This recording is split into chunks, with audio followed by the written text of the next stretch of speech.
तो ये कहानी है यूक की, जिसे उसकी पार्टी के मेंबर्स नाकारा समझते थे, इसीलिए उन्होंने उसे पार्टी से निकाल दिया। लेकिन फिर पता चला कि यूक तो एक ओवर पावर्ड कैरेक्टर है। कहानी की शुरुआत में हम हीरोज की एक पार्टी को देखते हैं, जिन्होंने अपनी जी जान एक करके डीमन लॉर्ड को सील कर दिया था। यानी पूरी दुनिया में डीमन लॉर्ड जो तबाही मचा रहा था वो थम गई है। लेकिन ये बस कुछ वक्त के लिए है, क्योंकि जब तक डीमन लॉर्ड को हराया नहीं जाता वो बार बार वापस लौटेगा इस दुनिया को तबाह करने के लिए। इसी वजह से ये हीरो कहता है। लेकिन हम सभी को इस बात से निराश होने की जरूरत नहीं है, बल्कि हमें तो उम्मीद रखनी चाहिए कि किसी दिन कोई आएगा जो हमारी ही तरह अपने कर्तव्य के लिए डीमन लॉर्ड से लड़कर उसे हराएगा और इस दुनिया को बचाएगा। एक दिन एक नया हीरो आएगा, जिसके बाद हम हमारे मेन कैरेक्टर यूक वेल्टियो को देखते हैं, जो अपने साथियों के साथ मिलकर मॉन्स्टर्स से लड़ रहा था और इसके पास मैजिकल पावर्स होती हैं। और उसकी एक टीममेट एक मॉन्स्टर पर फायर अटैक करती है। तभी यूक अपने दोनों हाथों से अलग अलग मैजिक स्पेल का यूज करता है। उसके एक मैजिक से इस हीरो का वेपन इंचेंटेड हो जाता है और फिर ये आसानी से इस मॉन्स्टर को खत्म कर देता है। और फिर हमें पता चलता है कि इनकी पार्टी का नाम थंडर पाइक है, जो कि एक ए रैंक पार्टी है और ये सभी हीरोज बहुत ज्यादा ताकतवर हैं और एक साथ मिलकर इनकी पार्टी गॉड लेवल तक पहुंच जाती है। और इनकी जो लाइव स्ट्रीमिंग चलती है उसे 1 मिलियन से भी ज्यादा लोग देखते हैं, यानी कि ये लोग पॉपुलर भी बहुत ज्यादा हैं। काफी सारे एडवेंचरर्स थंडर पाइक की तरह बनना चाहते हैं। लेकिन अगले सीन में हम यूक को देखते हैं, जो अपने टीममेट से कहता है कि मैं ये पार्टी छोड़ना चाहता हूँ। थंडर पाइक का लीडर नाइट साइमन पूछता है कि आखिर क्यों। वो कहता है, मुझे नहीं लगता कि जो हमें रिवॉर्ड के पैसे मिलते हैं वो हम सभी में बराबर बांटे जाते हैं। साइमन कहता है कि किसी पार्टी में एक मेंबर को उतने ही पैसे मिलेंगे जितना वो योगदान देगा। वॉरियर बैरी कहता है, तुम्हें तो लड़ना भी नहीं पड़ता, तुम अपना सारा काम दूर से ही करते हो, तुम्हें तो शुक्रगुजार होना चाहिए कि हम तुम्हें पैसे देते हैं। तभी विच जेमी कहती है, मुझे तो लगता है कि तुम सिर्फ स्ट्रीमिंग के दौरान ही हमारे काम आते हो। तभी प्रीस्टेस कैमेला कहती है, अगर तुम्हें ज्यादा पैसे चाहिए तब तुम्हें अपना ज्यादा योगदान देना होगा। यूक कहता है, तुम सभी तो ऐसे बोल रहे हो जैसे मैं कुछ करता ही नहीं, हर वक्त मैं तुम सभी को सपोर्ट करता हूँ। कैमिला कहती है, ना जाने तुम क्या बोल रहे हो। तभी साइमन कहता है, अगर तुम हमें छोड़ दोगे तब तुम क्या करोगे? तुम एक बी रैंक इसीलिए हो क्योंकि तुम्हारे चाइल्डहुड फ्रेंड ने तुम्हारी मदद की और यहाँ तक कि हम तुम्हें अपनी ए रैंक पार्टी में रखे हुए हैं। यूक कहता है, तुम्हारे कहने का मतलब मेरे होने या ना होने से कोई फर्क नहीं पड़ता। वो कहता है, तुम्हें समझने में थोड़ी देर लग गई। अब ये सुन यूक इस पार्टी को छोड़ देता है जिसमें वो पिछले 5 सालों से था। बैरी कहता है, हाँ तुम जा सकते हो, लेकिन वापस रोते हुए मत आना, क्योंकि वापस आने पर तुम्हें यहाँ कोई जगह नहीं मिलेगी। कैमिला भी कहती है, ओके बाय बाय। साइमन कहता है, तुम चाहो तो मैं अब भी तुम्हारी इस गलती को माफ कर सकता हूँ। यूक कहता है, नहीं अब मैं जा रहा हूँ। जिसके बाद हमें द एडवेंचर सिटी फिनिश दिखाई जाती है और इस शहर में सच में बहुत ज्यादा चहल पहल रहती है। और यहाँ यूक एक रिसेप्शनिस्ट के पास नए काम के लिए साइन अप करने आता है, ये बताते हुए कि कल उसने थंडर पाइक पार्टी को छोड़ दिया है। जिसके बाद वो रिसेप्शनिस्ट यूक को एक फॉर्म देती है, जिसके बाद यूक उसे फिल करने लगता है। नाम यूक वेल्टियो, उम्र 20 साल, जॉब रेड मेज एंड एल्केमिस्ट। और फिर जैसे ही वो उस फॉर्म को रिसेप्शनिस्ट को देता है, एक लड़की वहाँ आकर उसे गले लगा लेती है और फिर कहती है, मैं आपको कितने वक्त बाद देख रही हूँ सेंसे।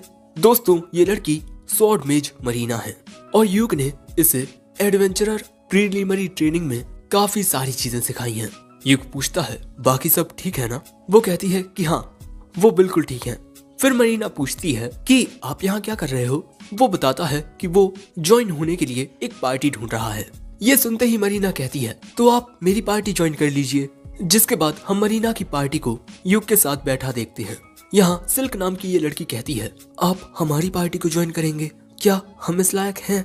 वो कहता है, हाँ बिल्कुल तुम लोग हो। मरीना पूछती है, तब क्या सेंसे हमारी पार्टी को ज्वाइन कर सकते हैं? ये रेन नाम की लड़की कहती है, हाँ बिल्कुल। सिल्क कहती है, लेकिन क्या सच में आप हमारी पार्टी को ज्वाइन करेंगे?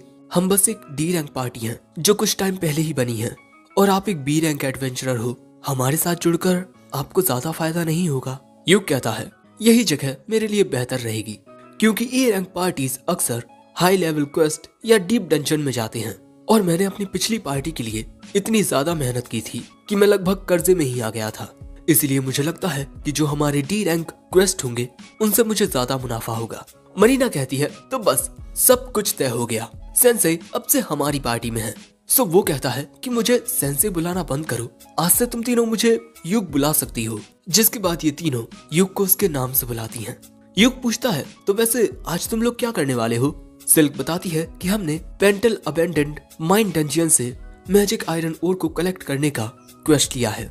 अगले सीन में हम इन चारों को उसी डंजन के बाहर देखते हैं और दोस्तों इस जगह पर एक छोटा बाजार भी लगा हुआ था। आगे बढ़ते हुए युग कहता है इस डंजन के 6th फ्लोर पर ऐसी काफी सारी जगहें हैं जहां हमें मैजिक आयरन ओर मिल सकते हैं। जो सुन सिल्क कहती है हाँ, लेकिन वहां जाने के लिए हमें 5th फ्लोर के बॉस से लड़ना होगा। सो युग कहता है ठीक है, तब हम लोग 4th फ्लोर से शुरू करेंगे। जिसके बाद डंजन के अंदर ये सब मैजिक आयरन ओर को ढूंढ रहे थे। यहाँ मरीना एक आइटम के जरिए जमीन में चेक कर रही थी। युग देखता है कि ये लोग बिल्कुल वैसे ही काम कर रही हैं जैसे मैंने सिखाया था। जिसके बाद वो मरीना से कहता है दो, अब मैं ये काम करता हूँ। वो कहती है लेकिन आप तो एक रेड मेज हो और मैं जितना जानती हूँ कि अगर किसी पार्टी में कोई थीफ नहीं है तब इस तरह के काम स्वॉर्ड मेज को ही करने पड़ते हैं। लेकिन तभी युग अपने पास से एक डिटेक्टिंग लैंटर्न निकालता है और अगले ही पल में वो लैंटर्न चमकने लगती है और ये इन लड़कियों को बहुत खूबसूरत लगता है। युग बताता है कि इसकी मदद से हम बहुत आसानी से एक माहिर चोर की तरह छिपे हुए जालों से बच सकते हैं। जिसके बाद इन सभी को अपने सामने बिछे हुए जाल नजर आने लगते हैं। जो देख सिल्क कहती है कि इस लैंटर्न में डलने वाला तेल बहुत ही महंगा होगा। युग कहता है कि परेशान मत हो, मैं अपनी एल्केमी से इस तेल को बना लेता हूँ। अब चलो तुम तीनों मेरे पीछे आओ और मरीना तुम हर पल चौकन्ने रहना, हो सकता है कि अचानक ही हम पर कोई हमला हो जाए। अब आगे बढ़ते हुए युग सभी को कह रहा था कि जरा ध्यान से चलना, यहाँ काफी सारे जाल बिछे हुए हैं। और यहाँ युग याद करता है कि उसकी पुरानी पार्टी थंडर पाइक भी पहली बार इसी डंजन में आए थे। लेकिन तभी अचानक युग इन सभी को रोक देता है और कहता है हमसे थोड़ी दूरी पर कोई चीज है, इसीलिए लड़ने के लिए बिल्कुल तैयार रहना। जिसके बाद ये लोग बिल्कुल तैयार होकर आगे आते हैं और यहाँ काफी सारे बोगलैस मॉन्स्टर्स होते हैं। सबसे पहले सिल्क आगे जाकर एक तीर से एक बोगल को मार देती है। जिसके बाद मरीना इन पर हमला करने के लिए दौड़ती है। तभी युग फिजिकल एनहेंस का यूज करके मरीना की फिजिकल एबिलिटी को बढ़ा देता है और इसके बाद एक दूसरे मैजिक का यूज करके इन बोगल्स को इस तरह जकड़ लेता है और इसी मौके का फायदा उठाकर मरीना एक ही हमले में इन दोनों बोगल्स को खत्म कर देती है। युग कहता है तुमने बहुत बढ़िया किया। मरीना कहती है लेकिन ये तो आपके मैजिक से हुआ। युग कहता है हाँ, मैंने तुम्हारे ऊपर 3 तरह के फिजिकल एनहेंस टाइप मैजिक का यूज किया। जो सुन हैरान होकर रेन कहती है क्या एक ही बार में 3, और आपने तो कोई इनकांटेशन भी नहीं की। मरीना आकर कहती है आपके मैजिक की वजह से मेरी फिजिकल एबिलिटी बहुत बूस्ट हो गई थी। युग कहता है तुम भी पहले से काफी ताकतवर हो गई हो। फिर युग एक खंजर निकाल के कहता है चलो यहाँ से कुछ और इकट्ठा करते हैं और आगे बढ़ते हैं। और यहाँ ये तीनों लड़कियाँ युग को देखती रह जाती हैं। अब आगे बढ़ते हुए युग इनसे इनका डंजन अटैक रूटीन पूछता है। ये बताती हैं कि हर एक फ्लोर को क्लियर करने के बाद ये आराम करती हैं और जो भी इन्हें नुकसान हुए उनकी रिपोर्ट देती हैं। थोड़ी दूर चलकर युग कहता है अब हमें यहाँ थोड़ा आराम कर लेना चाहिए। जिसके बाद मरीना कहती है कि मेरे आर्मर और मेरी तलवार पर कोई डैमेज नहीं आया। सिल्क भी अपने सारे यूज किए हुए एरोस को इकट्ठा कर लेती है, यानी कि इनमें से किसी को भी किसी चीज की हानि नहीं हुई। जिसके बाद ये लोग आते हैं 2nd फ्लोर पर। यहाँ आगे बढ़ते हुए अचानक ही एक अजीब सा मॉन्स्टर इनकी ओर आता है। सो युग वक्त रहते उसके हमले से बच जाता है। लेकिन यहाँ ऐसे काफी सारे मॉन्स्टर्स आ गए थे और ये डेड माइनर्स हैं। सो अब रेन इनकांटेशन करना शुरू करती है। सिल्क उन पर तीरों से हमला करती है और यहाँ युग प्रोटेक्शन और लिटिल ब्लेसिंग का यूज करके चारों के ऊपर एक प्रोटेक्टिव बैरियर टाइप बना देता है। और इसी लाइट टाइप मैजिक से इन डेड माइनर्स को दिक्कत हो रही थी। जिसके बाद मरीना इन पर तलवार से हमला करने लगती है और सिल्क इन पर तीर चलाने लगती है और तभी रेन की इनकांटेशन कंप्लीट हो जाती है और फिर उसके स्पेल से ये सभी डेड माइनर्स खत्म हो जाते हैं। मरीना रेन से कहती है कि तुम तो कमाल की हो। युग कहता है हाँ, बहुत कम लोग ही इतने बड़े लेवल पर स्पेल कास्ट कर पाते हैं। जिसके बाद युग रेन पर रिफ्रेश माना का यूज करके उसके यूज हुए माना को रिकवर कर देता है और यही देख रेन हैरान हो जाती है क्योंकि रिफ्रेश माना एक ऐसा रेयर मैजिक है जिसे सिर्फ ए रैंक पार्टी के रेड मेजेस ही यूज कर सकते हैं। जो सुन सिल्क कहती है आप तो कमाल के हो। युग कहता है ऐसा कुछ भी नहीं है, रेड मेज एक बहुत ही मामूली जॉब है, इसीलिए मैं बस नई नई चीजें सीखता रहता हूँ। जिसके बाद वो रेन का सिर सहलाकर कहता है, तुम बहुत तेजी से इम्प्रूव कर रही हो। जिसके बाद आगे बढ़ते हुए यूक जमीन पर एक अजीब पानी गिरा रहा था। ये होली वाटर है और इसे जमीन पर डालकर इन्हें उन अनडेड माइनर्स के फुटप्रिंट्स दिखाई दे जाएंगे। सिल्क कहती है कि ये भी बहुत महंगा होगा। यूक कहता है, हाँ ये काफी महंगा है, लेकिन मैं अपनी एल्केमी से इसे खुद बना लेता हूँ। मरीना सुनकर हैरान हो जाती है कि क्या आप खुद होली वाटर बना सकते हो? लेकिन आप तो कोई प्रीस्ट भी नहीं हो। यूक कहता है कि उन अनडेड माइनर्स को हराने के बाद उनकी जो राख बचती है मैं उसी को प्योरीफाई करके ये होली वाटर बना लेता हूँ। और हाँ, ये एल्केमी नहीं है, ये एक सीक्रेट रेसिपी है। जो सुन सिल्क कहती है, सच में हाई रैंक एडवेंचरर्स के पास कितना ज्यादा एक्सपीरियंस होता है। यूक कहता है, तुम लोग मुझसे जो चाहो वो सीख सकते हो। ये लड़कियां कहती हैं, हम हमेशा आपसे सीखने के लिए तैयार रहेंगे सेंसे। जिसके बाद यहाँ एक कमरे में आकर यूक कहता है, इस जगह से हम यहाँ पर मैजिक आयरन ओर्स को ढूंढना शुरू करेंगे, लेकिन पहले हम थोड़ा आराम करेंगे। जिसके बाद वो अपना बैग निकालता है और फिर अपने बैग में से एक बॉक्स निकालता है, वो भी काफी बड़ा, क्योंकि यूक के पास एक मैजिक बैग है और मैजिक बैग काफी महंगा आता है।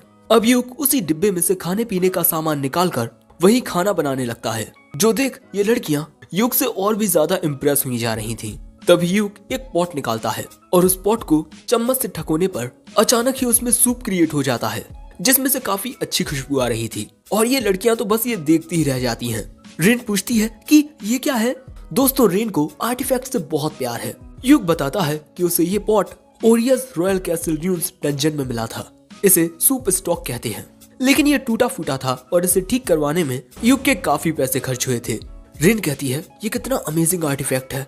और तभी भूख के मारे मरीना के पेट से आवाज आने लगती है। जिसके बाद खाना बनकर तैयार हो जाता है और यूक कहता है कि खाना खाना शुरू करो। ये लड़कियां इतने अच्छे खाने को बस ताके जा रही थीं और फिर ये खाना खाती हैं। इन तीनों को ये खाना बहुत ही अच्छा लगता है। लेकिन तभी इस खाने को खाकर सिल्क कहती है, सेंसेई देखकर लगता है कि इस खाने में माना मिला हुआ है। यूक बताता है कि अगर ध्यान से समझा जाए तो कुकिंग भी एक प्रकार की एल्केमी ही है, और क्योंकि अभी हमें बहुत सारा काम करना है इसीलिए मैंने इस खाने में थोड़ी ज्यादा मेहनत की है, जिससे तुम तीनों को ताकत मिले।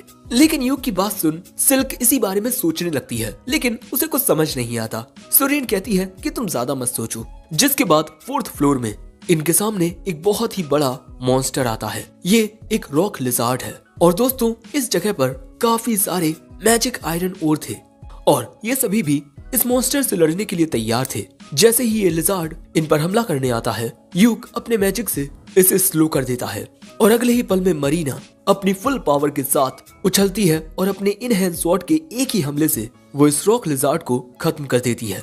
लेकिन हाँ, ऐसा करने से वो काफी थक जाती है क्योंकि मैजिक ब्लेड का यूज करने में काफी ज्यादा माना कंज्यूम होता है। तभी यूक आकर कहता है, अगर तुम इसी तरह प्रैक्टिस करती रही तब तुम्हें इस टेक्निक की आदत हो जाएगी। जिसके बाद वो उसके माना को रिफ्रेश कर देता है। अब इसके बाद यूक एक रैकिंग पिक्सेस लेकर यहाँ मौजूद मैजिक आयरन ओर्स को इकट्ठा करने लगता है। वो लड़कियां भी उसकी मदद करती हैं और इसी तरह ये लोग काफी सारे मैजिक आयरन ओर को इकट्ठा कर लेते हैं। लेकिन इनके क्वेस्ट के अकॉर्डिंग इन्हें 20 स्टैंडर्ड इग्नोर्स चाहिए। जो जान यूक कहता है कि क्यों ना हम लोग फ्लोर बॉस को हराकर 6th फ्लोर में जाएं, वहाँ हमें काफी सारे मैजिक आयरन ओर मिल जाएंगे। ये लड़कियां कहती हैं, लेकिन फ्लोर बॉस तो स्टील क्रैब है और वो हद से ज्यादा खतरनाक है। यूक कहता है, चिंता मत करो, हम एक साथ उसे हरा सकते हैं और वहाँ मैं तुम्हें अपनी और स्किल्स दिखाऊंगा। वो लड़कियां कहती हैं, हाँ हमें आप पर यकीन है। जिसके बाद ये आते हैं 5th फ्लोर पर और इस बड़े से दरवाजे के दूसरी ओर फ्लोर बॉस है। यहाँ यूक कहता है कि मैं इससे अकेले लड़ूंगा और इसके बाद वो अपने पास से एक फ्लोटिंग रिकॉर्डिंग आर्टिफैक्ट निकालता है, कैमरैट। अरे ये बिल्कुल ड्रोन की तरह है, जैसे ड्रोन हवा में उड़कर रिकॉर्ड करता है बिल्कुल उसी तरह इसके जरिए लाइव स्ट्रीमिंग होगी। और यहाँ यूक इसकी लाइव स्ट्रीमिंग नहीं करने वाला, वो जब भी कोई बॉस फाइट करता है वो उसे रिकॉर्ड कर लेता है। लेकिन मरीना कहती है कि चलो इसकी लाइव स्ट्रीमिंग करते हैं, इसमें बहुत मजा आएगा। यूक कहता है, चलो ठीक है। अरे लेकिन एक मिनट, मुझे अब तक तुम्हारी पार्टी का नाम नहीं पता। सिल्क बताती है कि इनकी पार्टी का अभी कोई नाम नहीं है। सो तभी मरीना के दिमाग में एक नाम आता है, क्लोवर, क्योंकि एक क्लोवर लीफ में 4 पत्तियां होती हैं और चौथी पत्ती यानी कि यूक इनके लिए गुड लक है। ये नाम इन दोनों को बहुत पसंद आता है। जो सुन यूक कहता है, ठीक है एडवेंचरर्स गिल्ड में जाकर हम अपनी पार्टी का नाम क्लोवर रजिस्टर करवा लेंगे। लेकिन इसके बाद वो कहता है, लेकिन लाइव स्ट्रीमिंग के दौरान सबको ये दिखेगा कि सिर्फ मैं बॉस के साथ लड़ रहा हूँ, इसीलिए हम चारों के लिए अच्छा यही रहेगा कि हम चारों इसमें शामिल हों।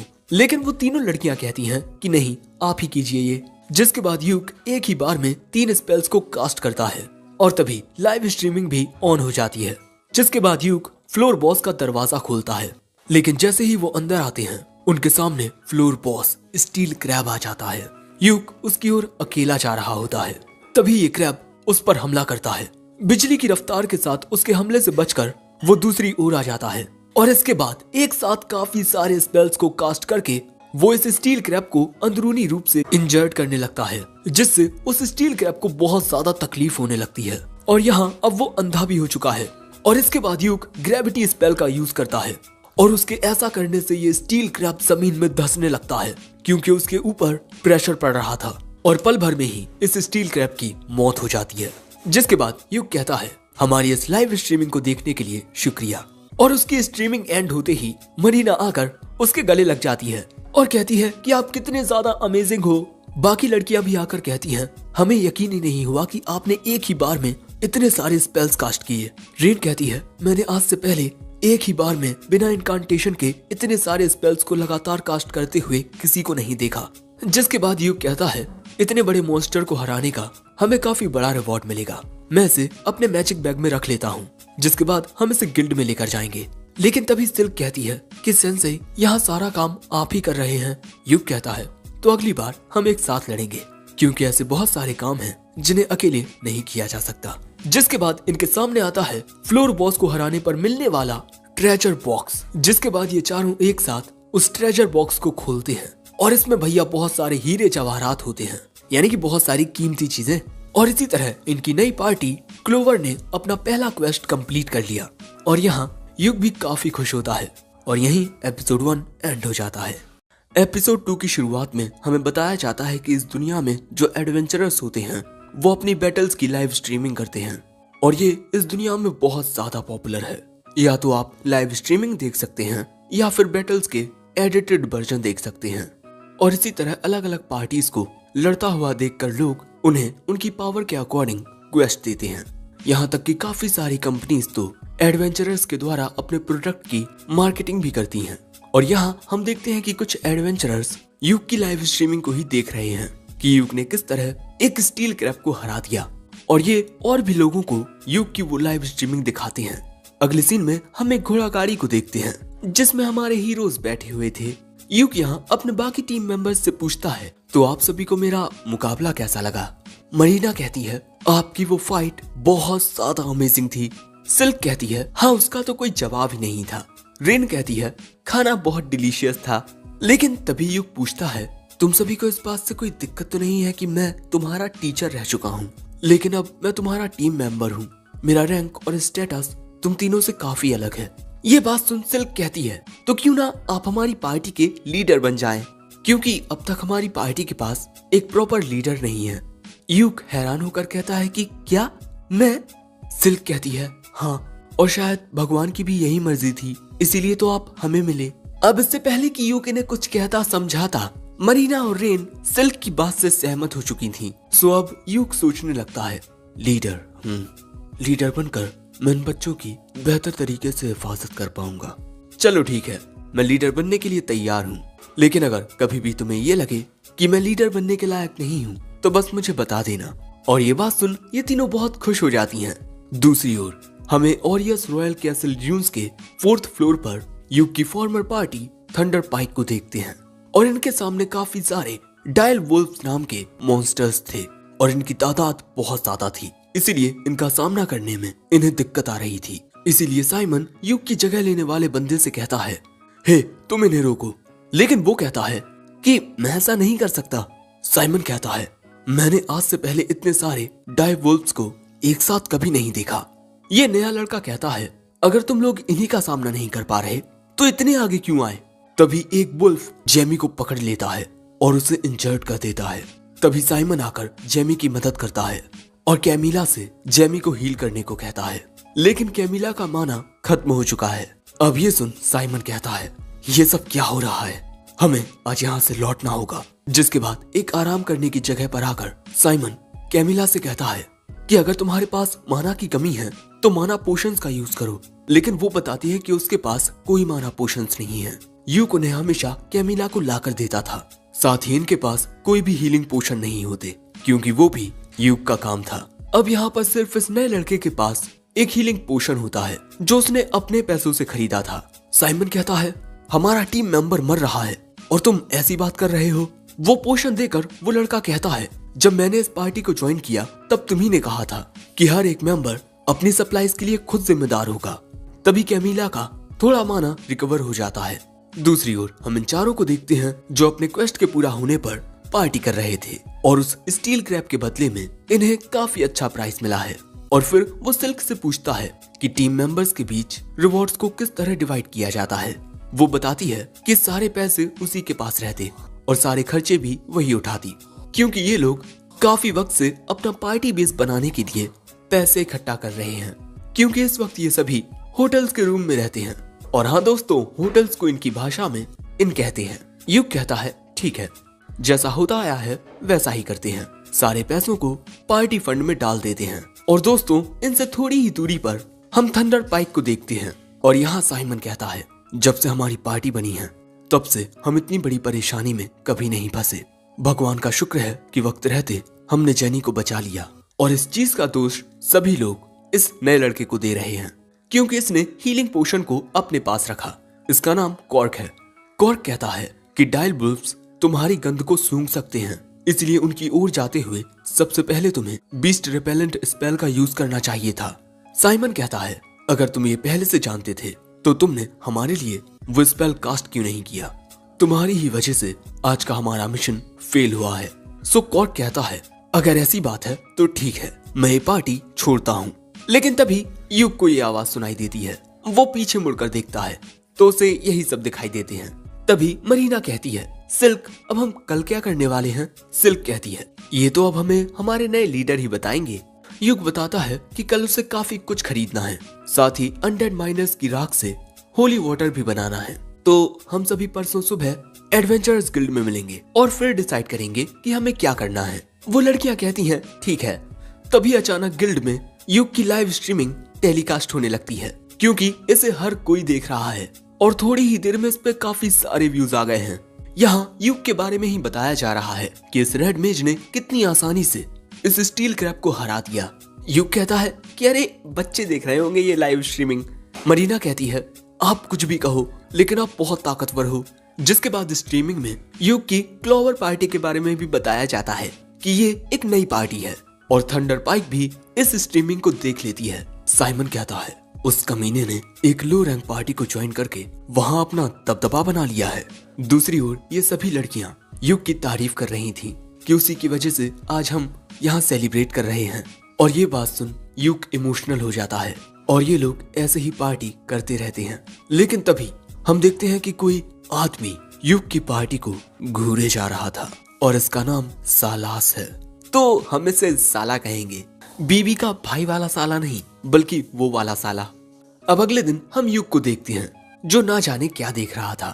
तभी उसके पास मामर आती है पूछने के लिए कि क्या उसे कोई मदद चाहिए। युग बताता है कि मैं कोई ऐसा क्वेस्ट ढूंढ रहा हूँ जिससे मेरे टीम मेंबर्स को एक्सपीरियंस भी मिल सके और वो ज्यादा खतरनाक भी ना हो। सो मामर उसे एक सी रैंक क्वेस्ट के बारे में बताती है जिसमें उन्हें योमुन वाटरफॉल से 3 पत्थर लाने हैं।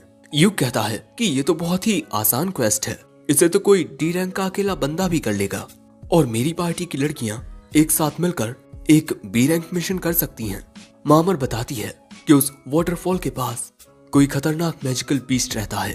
अब युग सोचने लगता है कि उसे ये मिशन लेना चाहिए या नहीं, क्योंकि ये काम थोड़ा खतरनाक हो सकता है। तभी वहाँ ये लड़कियां भी आ जाती हैं, यानी कि दोस्तों आज परसों का दिन है। अब जैसे ही युग इन्हें इस मिशन के बारे में बताना शुरू करता है कि इन्हें ये मिशन करना चाहिए या नहीं, मरीना कहती है अगर युग कहता है कि हम ये कर सकते हैं तो हम ये कर सकते हैं, है ना। उन दोनों को भी इस मिशन से कोई एतराज नहीं होता। जो बात सुन मिस मामर ये क्वेस्ट इनकी पार्टी के लिए निकाल देती हैं। अब युग कहता है अरे तुम तीनों पहले मेरी पूरी बात तो सुन लेती। ये भले से ही एक सी रैंक मिशन हो लेकिन उस झरने के पास एक मैजिकल बीस्ट रहता है। अब ये बात सुन ये लड़कियां हैरान तो होती हैं, लेकिन फिर भी इस मिशन को कैंसिल नहीं करती, क्योंकि ये भी ये बात जानती हैं कि ऐसे मिशंस को पूरा करने पर इन्हें ज्यादा स्कोर मिलते हैं। अब देखो, मुझसे मत पूछना कि ये सब क्या है, मुझे खुद नहीं पता। युग कहता है चलो ठीक है, हम घोड़ा गाड़ी के पास 1 घंटे में मिलते हैं। तभी मिस मामर युग को उस क्वेस्ट का पर्चा आकर देती हैं, और फिर युग समझ जाता है कि ये मिशन मिस मामर ने जानबूझकर इनके लिए चुना है, क्योंकि युग की पिछली स्ट्रीमिंग पर बहुत सारे व्यूज आ चुके हैं और लोग युग की अगली लड़ाई देखने के लिए बहुत बेताब हैं। युग कहता है क्या कहीं मैं यार कोई गलती तो नहीं कर रहा, लेकिन चलो कोई बात नहीं, मेरे ऐसा करने से उन लड़कियों को थोड़ी अटेंशन मिलेगी। लेकिन हम देखते हैं कि वो साला यहाँ फिर से युग को देखकर दांत चबा रहा है। अगले सीन में हम युग को बाजार में देखते हैं, जहाँ उसका कोई पीछा कर रहा था और उसने ये नोटिस कर लिया है। ध्यान से देखने पर हमें पता चलता है कि ये वही साला है। तभी युग भागकर उससे काफी दूर आ जाता है, लेकिन तभी वो भी युग के पास पहुंच जाता है। सो अब युग पूछता है कि तुम्हें मुझसे काम क्या है। वो कहता है कि क्लोवर पार्टी को छोड़ दो। वो कहता है माफ करना, मैं ऐसा नहीं कर सकता, 3 दिन पहले ही तो ज्वाइन हुआ हूँ और इसके अलावा मैं खुद लीडर हूँ। ये बात सुन साला तलवार निकाल लेता है और कहता है मैंने उन लड़कियों से कितनी बार कहा है कि मैं उनकी पार्टी को ज्वाइन करना चाहता हूँ, लेकिन उन्होंने मुझे ज्वाइन नहीं किया। दोस्तों, साला तो अपनी बिरादरी का निकला, इसे भी हमारी तरह आज तक कोई लड़की नहीं मिली। #sad life। साला कहता है जल्दी से उनकी पार्टी को छोड़ दो वरना नुकसान हो जाएगा। युग वहाँ से ये कहकर जाने लगता है कि तुम्हें नुकसान हो जाएगा तो मैं क्या करूँ। साला चिल्लाकर कहता है अबे मेरा नहीं तेरा नुकसान। लेकिन तभी युग उसके नीचे एक स्पेल कास्ट कर देता है और जैसे ही वो युग पर हमला करने के लिए तलवार बढ़ाता है, उसका पैर फिसलता है और वो यहीं गिरकर बेहोश हो जाता है। युग कहता है देखा, नुकसान तुम्हारा था, मेरा नहीं। अगले सीन में हम इन सभी को एक घोड़ा गाड़ी में देखते हैं और युग के साथ जो कुछ हुआ वो जानकर सिल्क बताती है कि उस आदमी का नाम बेसियो सालास है और उसने हमारी पार्टी को ज्वाइन करने के लिए हमसे अनगिनत बार पूछा है, लेकिन हम मना कर देते। मरीना भी कहती है कि उसमें कोई ताकत नहीं है। तभी रेन युग से पूछती है आप ठीक तो हो ना। वो कहता है कि हाँ मैं बिल्कुल ठीक हूँ और गिल्ड वापस जाने पर मैं उस मोटे की गिल्ड में शिकायत करूंगा और अगर उसने कभी भी तुम तीनों में से किसी को परेशान किया तब मैं उसकी कुटाई कर दूंगा। मरीना कहती है वाह आप कितने अच्छे हो। वो कहता है ठीक है, ज्यादा तारीफ मत करो, ये लो कैंडी खाओ। जिसके बाद ये लड़कियां कैंडी खा लेती हैं। जिसके बाद युग कहता है हमारा मिशन ह्यूमन वाटरफॉल से 3 पत्थर लाना है, जिसमें हमें कोई दिक्कत नहीं होगी। असल दिक्कत आएगी उस मैजिकल बीस्ट का सामना करने में। हो सकता है कि वो कोई भालू, भेड़िया, हिरण या सुअर हो। तभी हमें पता चलता है कि ये लड़कियां 2 महीने पहले उस वाटरफॉल के पास जा चुकी हैं, लेकिन वहाँ कोई मॉन्स्टर नहीं था। वहाँ पर तो कोई नॉर्मल सा जानवर भी नहीं था। युग कहता है लेकिन वहाँ मौजूद जंगल में शुरुआत से ही बहुत सारे जानवर रहे हैं। इसका मतलब तुम लोगों की किस्मत अच्छी थी जो तुम्हारा उस मैजिकल बीस्ट से सामना नहीं हुआ। अगर हमें वो मैजिकल बीस्ट दिखेगा तभी हम इस लाइव स्ट्रीमिंग को ऑन करेंगे। भले ही हम उसे हरा पाए या नहीं, लेकिन मैं उस बैटल को रिकॉर्ड करूंगा। अब युग इस बैटल को लाइव स्ट्रीम इसी वजह से करेगा क्योंकि ये नहीं जानते कि वो मैजिकल बीस्ट किस टाइप का है। अगर उससे लड़ने में इन्हें बहुत ज्यादा दिक्कत आई तब लाइव स्ट्रीमिंग देखते हुए गिल्ड इनके लिए मदद भेज सकता है। अब ये लड़कियां भी लाइव स्ट्रीमिंग में दिखेंगी, इसीलिए रेन कहती है मुझे और अच्छे कपड़े पहनकर आने चाहिए थे। सिल्क कहती है मेरे बाल तो ठीक है ना। ये देख युग मन में कहता है अरे ये लड़कियां भी ना। लेकिन एक मिनट, सिल्क तो एक डार्क एल्फ है, तो इसकी उम्र कितनी होगी। मरीना कहती है चिंता मत करो युग, सिल्क बस 17 साल की है। सिल्क कहती है मरीना मेरी इजाजत के बिना तुम किसी को मेरी उम्र कैसे बता सकती हो। और सेंसे आपको पता है ना एक लड़की से उसकी उम्र नहीं पूछनी चाहिए। तभी रेन कहती है मैं यहाँ सबसे बड़ी हूँ, 20 ईयर्स ओल्ड। युग कहता है पर मैंने तो कुछ कहा नहीं। एक मिनट, क्या तुम 20 साल की हो? देखने से तो नहीं लगता। एक मिनट, मैं सच में ऐसा कुछ नहीं देख रहा। लेकिन रेन अपना मुंह फुला लेती है और थोड़ी ही देर में ये लोग लेक के पास पहुंच जाते हैं। अब बारी है जंगल में आगे बढ़ने की और ये मिशन काफी खतरनाक हो सकता है, इसीलिए मिस मामर ने नौसिखिए एडवेंचरर्स को छोड़कर ये क्वेस्ट इन्हें दिया। जिसके बाद कैमराट के जरिए इनकी रिकॉर्डिंग शुरू हो जाती है। अब हम इन्हें जंगल में आगे बढ़ता हुआ देखते हैं। और यहाँ आसपास कोई भी जानवर नहीं होता। और यहाँ मरीना सबसे आगे होती है क्योंकि डंजन की तरह जंगल में कोई जाल नहीं है और अगर पीछे से इन पर किसी बीस्ट ने हमला किया तब यूक उसका सामना कर लेगा। और क्योंकि यूक ने एक मैजिकल आर्मर पहना हुआ है जो उसे डंजन में मिला था, इसलिए उस पर खतरनाक हमलों का ज्यादा असर नहीं होता। रेन बताती है कि यूक ने जो आर्मर पहना हुआ है वो वॉरलॉक अटायर है जो फिजिकल और मैजिकल अटैक दोनों से बचाता है। इसमें और भी काफी खूबियां हैं। अब ये लोग इसी तरह चलते रहते हैं और थोड़ी ही देर में इनके सामने वो वाटरफॉल आ जाता है। वहां पहुंचते ही इन्हें कुछ आवाज आती है और यूक तुरंत ही कैमरेट को लाइव स्ट्रीम पर सेट कर देता है और फिर इनके सामने आता है वो मैजिकल बीस्ट ज़ारनाक। ये एक ऐसा हाई रैंक मैजिकल बीस्ट है जो नॉर्दर्न वेस्टलैंड या डंजन की गहराइयों में रहता है। इसे बीस्ट किंग भी कहा जाता है और यूक जानता है कि इनकी पार्टी इतने खतरनाक मॉन्स्टर को नहीं हरा सकती, इसलिए वो कहता है मैं इसे रोकने की कोशिश करता हूँ, तुम सभी भाग जाओ और सिल्क मेरी जगह पर लीडर की जिम्मेदारी तुम निभाओगी, सभी मेंबर्स को सेफ जगह तक पहुंचाना। वो मैजिकल बीस्ट इनकी ओर ही आगे बढ़ रहा था लेकिन मरीना भागने से इनकार कर देती है। सिल्क भी वहां से नहीं भागती और रेन भी तुरंत अपनी इनकांटेशन करने लगती है। वो लड़कियां कहती हैं हम यहाँ तुम्हें खतरे में छोड़कर नहीं भागेंगे। सो यूक कहता है ठीक है, हम एक साथ इससे लड़ेंगे। जिसके बाद यूक इन सभी की फिजिकल एबिलिटीज को बूस्ट कर देता है। फिर मरीना उस पर हमला करने जाती है लेकिन जब वो मॉन्स्टर हमला करता है तब उसका हमला रोकने में ही मरीना को बहुत दिक्कत होती है। वो मॉन्स्टर मरीना को दूर फेंक देता है। मरीना एक चट्टान से टकराती है। सो अगले ही पल में यूक उस मॉन्स्टर को शॉक देकर उस पर एक साथ 4 मल्टीपल स्पेल्स का यूज करता है लेकिन इन चारों से भी उसे ज्यादा कुछ नहीं होता। तभी मरीना भी उठकर खड़ी हो जाती है लेकिन यहाँ अब यूक के पास बस एक ही ऐसा मैजिक बचा है जो इन्हें बचा सकता है। इसीलिए वो मरीना से कहता है कि मुझे थोड़ा वक्त चाहिए। जिसके बाद वो उस स्पेल को कास्ट करना शुरू करता है। वहीं मरीना उस मॉन्स्टर से लड़ रही है और जंगल में होने की वजह से सिल्क की ताकत भी बढ़ गई है। वो भी जंगल की स्पिरिट से मदद मांग रही है और इस मॉन्स्टर को रोक रही है। मरीना और सिल्क एक साथ इस मॉन्स्टर पर हमला करना जारी रखती हैं। वहीं यूक उस स्पेल को कास्ट करता रहता है और फिर वो एक साथ 5 प्रकार के मैजिक का यूज करता है।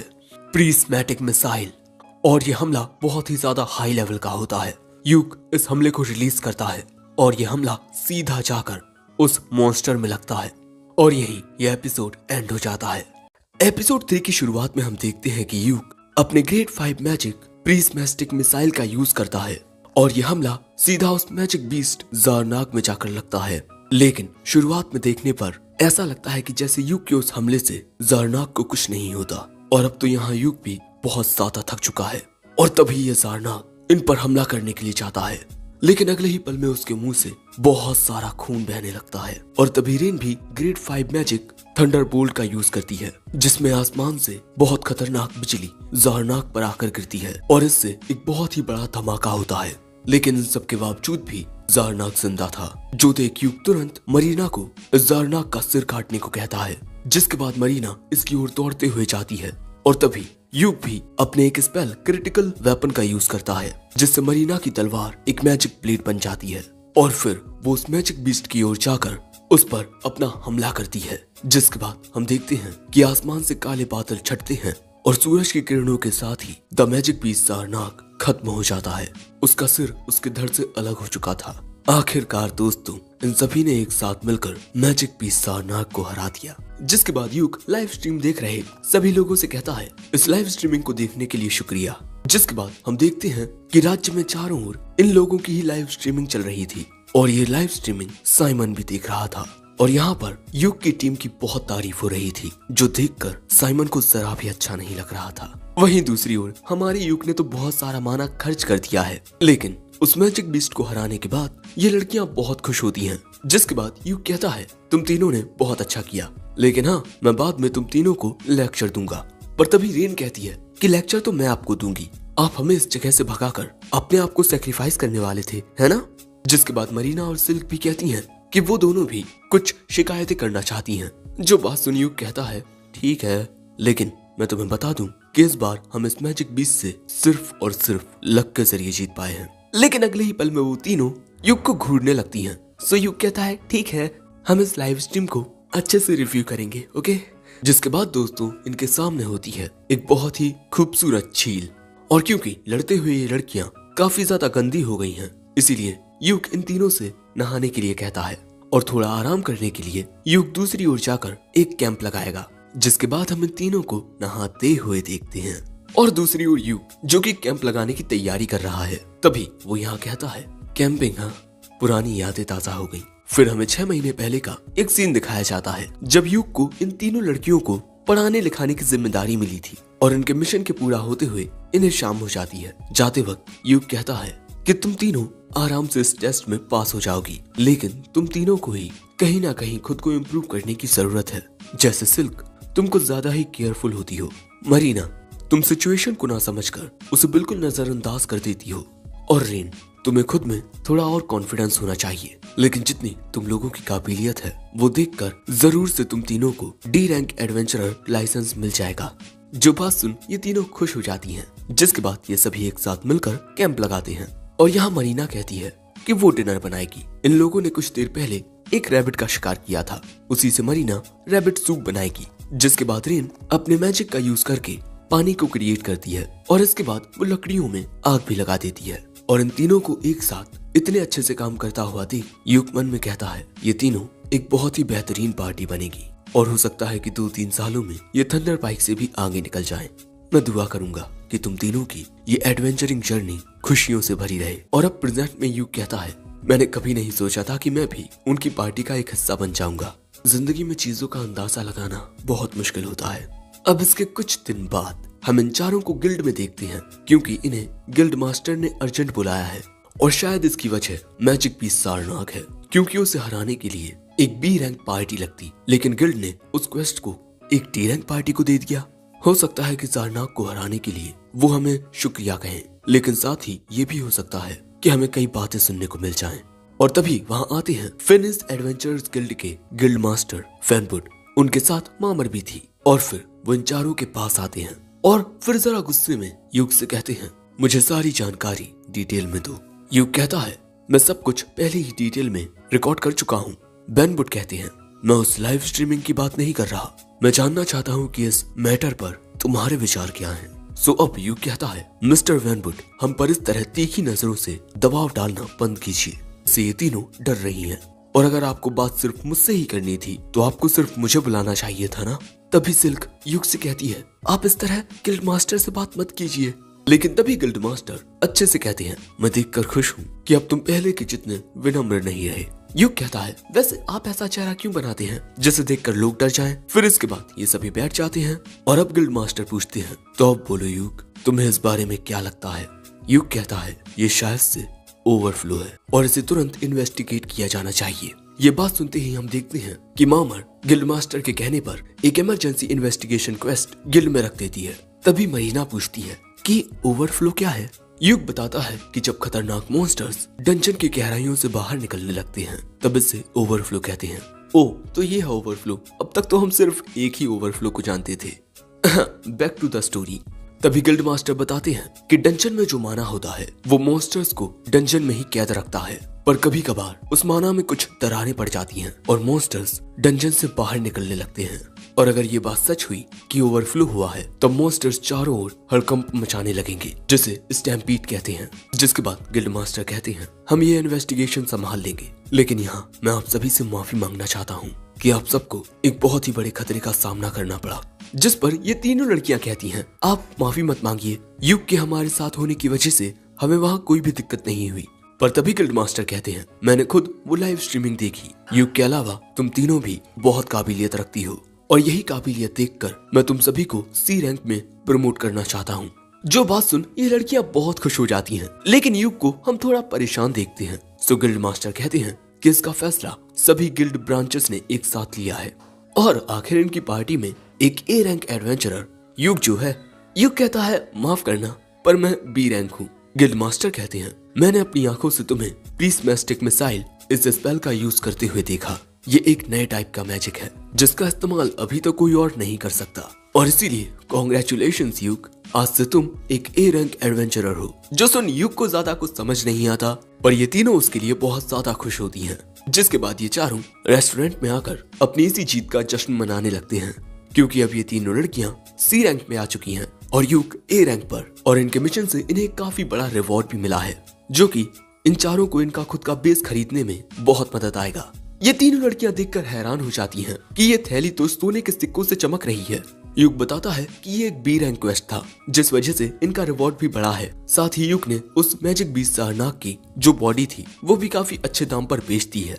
लेकिन तभी सिल्क देखती है कि इस पोटली में सिक्कों के अलावा कुछ और भी होता है, जिस पर यूक का नाम लिखा था। यूक देखता है कि ये गिल्ड मास्टर की ओर से एक अपॉलॉजी लेटर है और इसमें होता है एक रैंडॉल प्लेटिनम कॉइन। और सिल्क के ये सारे पैसे गिनने पर सिल्क बताती है कि अब इनके पास इतने पैसे हो गए हैं कि ये अपना बेस खरीद सके। पर साथ ही सिल्क ये भी कहती है कि ये सब सेंसे की वजह से हो पाया है, हम अपनी दम पर तो ये कभी नहीं कर पाते। सो यूक कहता है कि सिल्क, अब मैं हमारी क्लोवर पार्टी का लीडर हूँ, इसीलिए तुम्हें मुझे कोई अलग शख्स समझने की जरूरत नहीं है। मैं जो भी कर रहा हूँ वो अपनी पार्टी के लिए कर रहा हूँ, और मेरी जो भी कमाई होगी वो हमारी पार्टी की होगी, और हमने ये पैसे एक साथ कमाए हैं, इसीलिए चलो अब जश्न मनाते हैं। अब ऐसे ही रात हो जाती है और यहाँ रेन यूक से पूछती है कि तुम्हारा सपना क्या है, क्योंकि अब हमारा एक गोल पूरा होने वाला है, इसीलिए मैं चाहती हूँ कि अब हम एक नया गोल सेट करें। यूक बताता है कि उसका सपना एक्रोमैटिक डार्कनेस डंजन का सबसे डीपेस्ट फ्लोर पार करना है। लेकिन ये बात जान इन तीनों को एक बड़ा झटका लगता है, क्योंकि उस डंजन में एक एबिस गेट है, एक ऐसा रास्ता जिसके जरिए आप अंडरवर्ल्ड तक पहुंच सकते हो। और दोस्तों, यूक अंडरवर्ल्ड में नहीं जाना चाहता, बल्कि असल में वो तो अपनी आंखों से इस दुनिया के आखिरी कोने को देखना चाहता है, क्योंकि यूक के एक अंकल थे जिनकी यूक बहुत इज्जत करता था, क्योंकि वो इस एक्रोमैटिक डार्कनेस डंजन की गहराई में गए थे, पर वो उसे पार नहीं कर सके। लेकिन जब मैंने उनकी कहानी सुनी तब मेरा दिल भी डंजन की उस गहराई तक पहुंचने के लिए करने लगा। जो बात सुन मरीना कहती है तो ठीक है, हम वहां जाएंगे और उसकी लाइव स्ट्रीम करेंगे।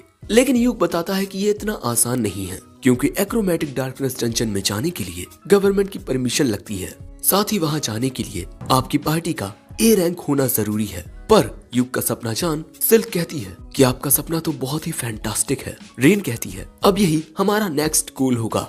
तभी मरीना खड़ी होकर कहती है हम आपके सपने को सच करने के लिए बहुत मेहनत करेंगे।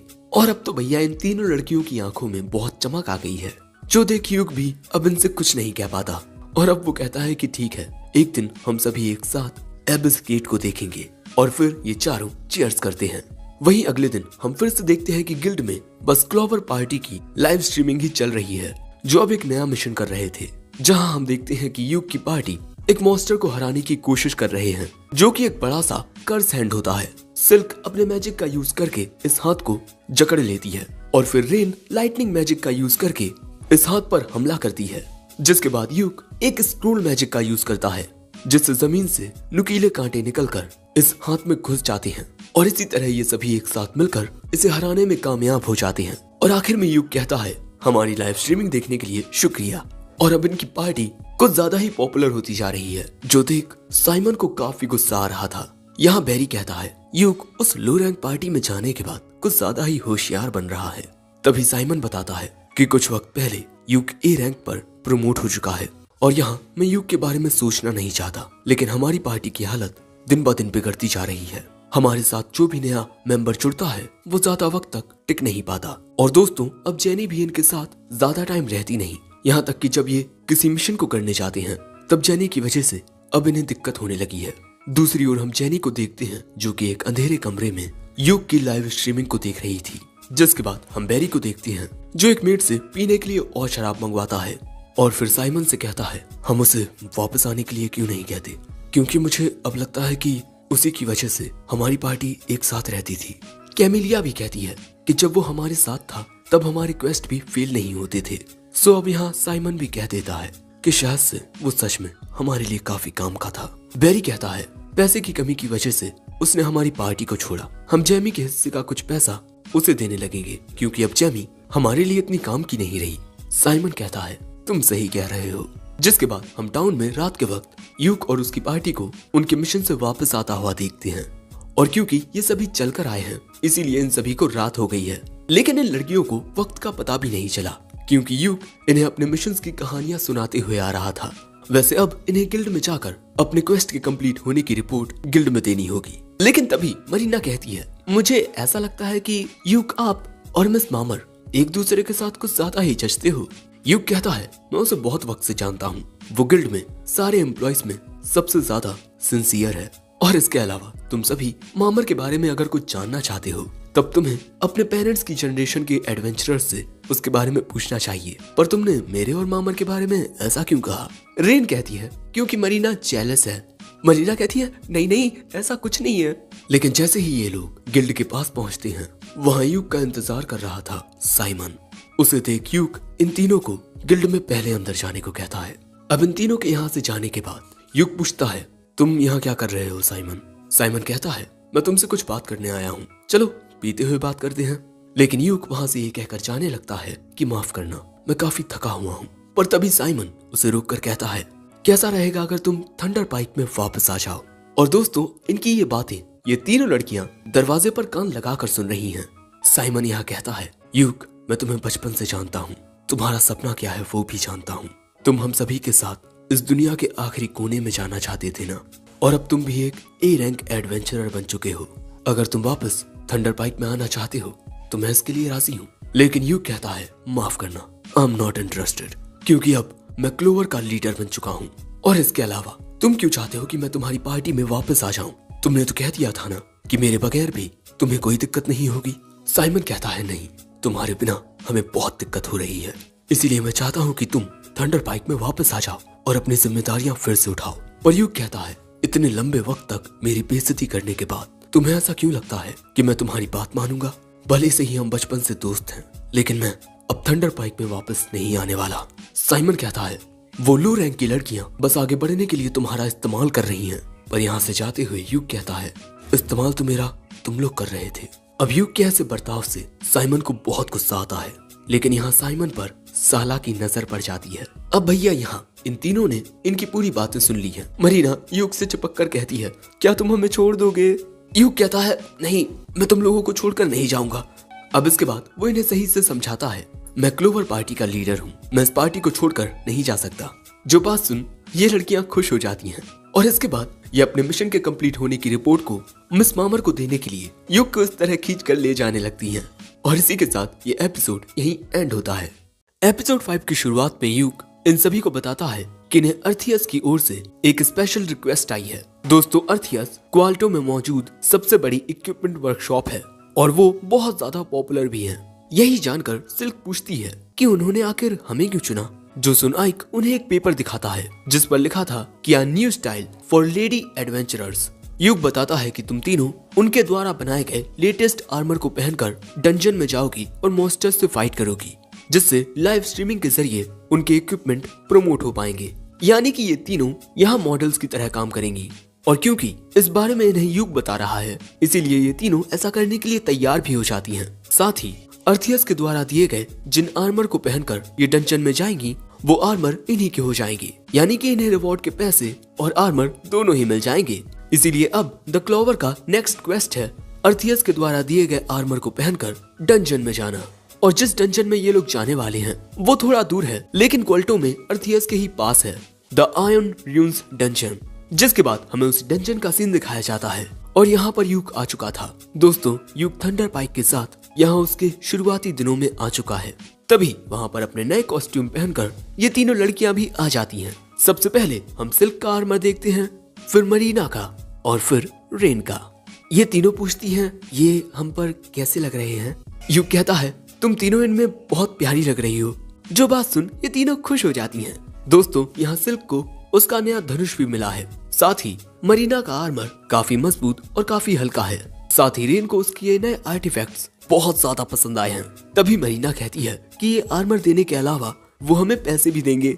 अर्थियस कितने अच्छे हैं। यूक कहता है, हाँ, लेकिन पहले हमें इस क्वेस्ट को पूरा करना होगा और इस बार हम अपने क्वेस्ट की लाइव स्ट्रीमिंग नहीं करेंगे, बल्कि इसकी रिकॉर्डिंग अर्थियस को देंगे।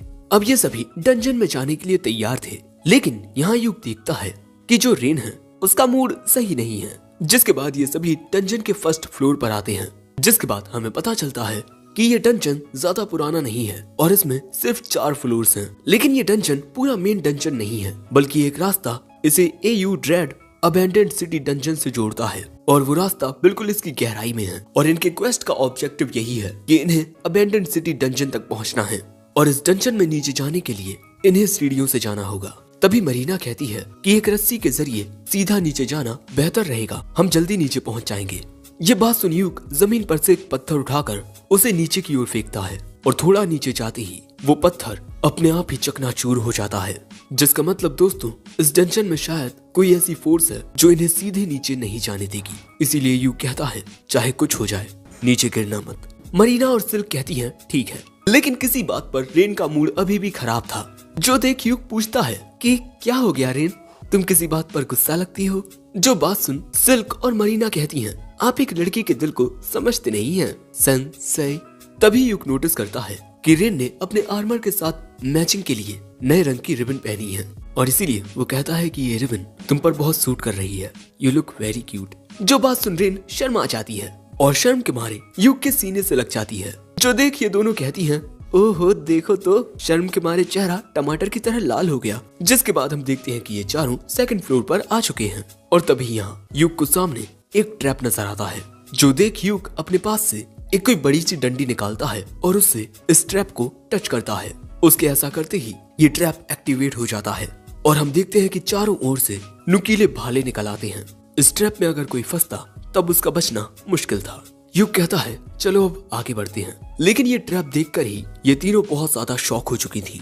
जिसके बाद ये चारों इन भालों से बचते हुए इनसे निकलने लगते हैं और इसी तरह ये चारों बचते बचाते दूसरी ओर आ जाते हैं। यूक कहता है सीढ़ियों से नीचे जाने का रास्ता बस आगे ही है, इसीलिए हम खाना खाने के लिए थोड़ी देर यहीं रुकेंगे। तभी रेन पूछती है खाने में क्या है। यूक कहता है कुछ ऐसा जो तुम्हें काफी पसंद आएगा। जो सुन मरीना कहती है ओ तो सिर्फ रेन की पसंद का, मेरी पसंद का नहीं है। ये देख यहाँ यूक हंसता है, लेकिन अगले ही पल में यूक चौकन्ना हो जाता है। जो देख ये तीनों भी अपने हथियारों के साथ तैयार हो जाती हैं, क्योंकि यहाँ इनके सामने कुछ ऑर्क्स आ चुके थे। ऑर्क्स को देख सिल्क अपना आप आंखों कर उन पर हमला करने ही वाली थी, पर तभी यूक कहता है सिल्क मैं जानता हूँ कि ऑर्क्स एल्फ्स के जानी दुश्मन होते हैं, लेकिन यहाँ तुम्हें शांत होना होगा। सिल्क कहती है ठीक है, लेकिन हम एक भी ऑर्क को यहाँ से जिंदा वापस नहीं जाने देंगे। अब यहाँ 4 ऑर्क होते हैं जिन्हें देख लग रहा था कि ये लो रैंक सोल्जर्स हैं, यानी कि सी रैंक मॉन्स्टर्स। यूक कहता है हम पहले इन पर हमला करेंगे और वो सभी को उनका काम समझा देता है। जिसके बाद यूक फिजिकल एन्चेंट का यूज करता है, जिससे इन चारों की ही फिजिकल एबिलिटीज इंप्रूव हो जाती हैं।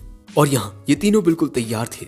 तभी रेन इनकांटेशन करना शुरू करती है और इनकांटेशन के पूरा होते ही वो ग्रेड 5 मैजिक फायर बॉल का यूज करती है और इस हमले के लगते ही वो चारों ऑर्क आग में जलने लगते हैं। तभी यूक एक स्क्रूल निकालता है और इससे रॉक ब्लास्ट नाम का एक स्पेल कास्ट करता है, जिससे हवा में बड़े बड़े पत्थर क्रिएट हो जाते हैं जो इन ऑर्क के ऊपर गिरने लगते हैं। और जो भी ऑर्क बचकर भागने की कोशिश करता है उस पर सिल्क तीरों से हमला करती है और इस तरह 2 ऑर्क मारे जाते हैं। जिसके बाद बाकी के 2 ऑर्क पर यूक पैरालाइज स्पेल का यूज कर देता है। जिसके बाद मरीना उन पर हमला करने जाती है और फिर अपनी मैजिक ब्लेड के यूज से उनमें से एक ऑर्क को बीच में से काट कर खत्म कर देती है और आखिरी ऑर्क पर सिल्क तीरों से हमला करके उसे और भी ज्यादा कमजोर कर देती है। जिसके बाद मरीना उस ऑर्क पर भी अपनी मैजिक ब्लेड से हमला करके उसे भी खत्म कर देती है। इसी तरह ये चारों इन ऑर्क को हरा देते हैं और यूक इन मरे हुए ऑर्क के पास से एक कोई स्टोन जैसी चीज उठाता है और तभी सिल्क अपना आपा खो देने के लिए यूक से माफी मांगती है। ऑर्क को देखकर ही सिल्क का अपने गुस्से पर काबू नहीं रहता। यूक कहता है कोई बात नहीं, आखिर तुम एक एल्फ हो और ऑर्क तुम्हारे जानी दुश्मन है। सिल्क कहती है लेकिन मैं तो एक डार्क एल्फ हूँ। यूक कहता है हे ऐसा लोगों का कहना है कि डार्क एल्फ्स ने एल्फ्स की दूसरी प्रजाति को धोखा दिया, लेकिन मुझे नहीं लगता कि ये सच है। और इसके अलावा हम तुम्हारे साथ हैं। और इसके अलावा जिस तरह रेन आर्टिफैक्ट्स की दीवानी है, उसे देखकर कोई भी यही कहेगा कि वो एक ड्वार्फ है। और उसकी इस बात पर ये सभी हंसने लगते हैं। और तभी मरीना यूक को एक स्क्रूल ला कर देती है जो उसे ऑर्क के पास से मिला। यूक उस स्क्रूल को देखता है और बताता है कि भले ही ये थोड़ा फटा हुआ है, लेकिन ये मेमोरेंडम ऑफ रेवलेशन है। ये एक ऐसा आर्टिफैक्ट होता है जो हिडन एबिलिटीज को अनकवर कर देता है और यूक इसे बेचने वाला नहीं है, बल्कि वो इसे रिपेयर करके अपने पास रखेगा और रिपेयर होने के बाद ये इन तीनों लड़कियों में से किसी के भी काम आ सकता है। जो भी इसे यूज करेगा या तो उसे कोई नई स्किल मिल जाएगी या फिर कोई सेकंड जॉब। जो बात सुन सिल्क कहती है तब तो ये मरीना के लिए ही बेस्ट रहेगा, क्योंकि इस वक्त उसके पास सिर्फ एक जॉब है। उसकी बात से रेन भी एग्री करती है। जो बात सुन मरीना कहती है, क्या मुझे सच में एक सेकंड जॉब मिल पाएगी? क्योंकि टेम्पल के लोग कहते हैं कि जो स्वॉर्ड मेज होते हैं उन्हें सेकंड जॉब मिलना बहुत मुश्किल होता है। सो यूक कहता है कि भले से ही तुम्हें कोई सेकंड जॉब ना मिले, पर तुम कोई हिडन एबिलिटी तो डिस्कवर कर ही लोगी। खुश होकर मरीना कहती है, जैसे एक दुल्हन बनना। यूक कहता है कि ये कोई एबिलिटी नहीं होती। लेकिन ये बात सुन ये दोनों हक्की बक्की हो चुकी हैं। तभी इनके सामने एक ट्रेजर आ जाता है, जिसके बाद ये सभी एक जगह आराम करने के लिए रुकते हैं और यहीं खाना खाते हैं। और फिर हमें पता चलता है कि उस ट्रेजर में एक मैजिक बैग मिला है और ये रेन को दे दिया गया है, जिसे पाकर रेन बहुत खुश होती है। और रेन को ये बैग सभी की सहमति से दिया गया है। अब मरीना और सिल्क को नई चीजें मिल चुकी हैं, तो अगली बार इन्हें कोई भी ट्रेजर मिलेगा तब वो सिल्क को दिया जाएगा। जो बात सुन सिल्क कहती है, मेरे बारे में सोचने के लिए शुक्रिया सेंसेई।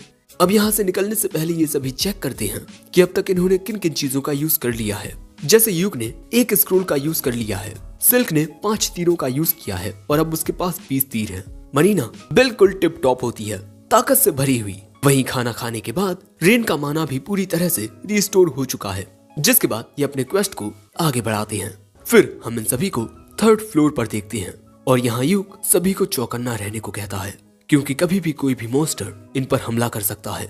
यूक यहाँ बताता है कि उसने सुना था कि अबैंडन्ड सिटी डंजन के दरवाजे के पास एक बॉस मॉन्स्टर है, लेकिन पिछले 10 सालों में उसे कभी देखा नहीं गया।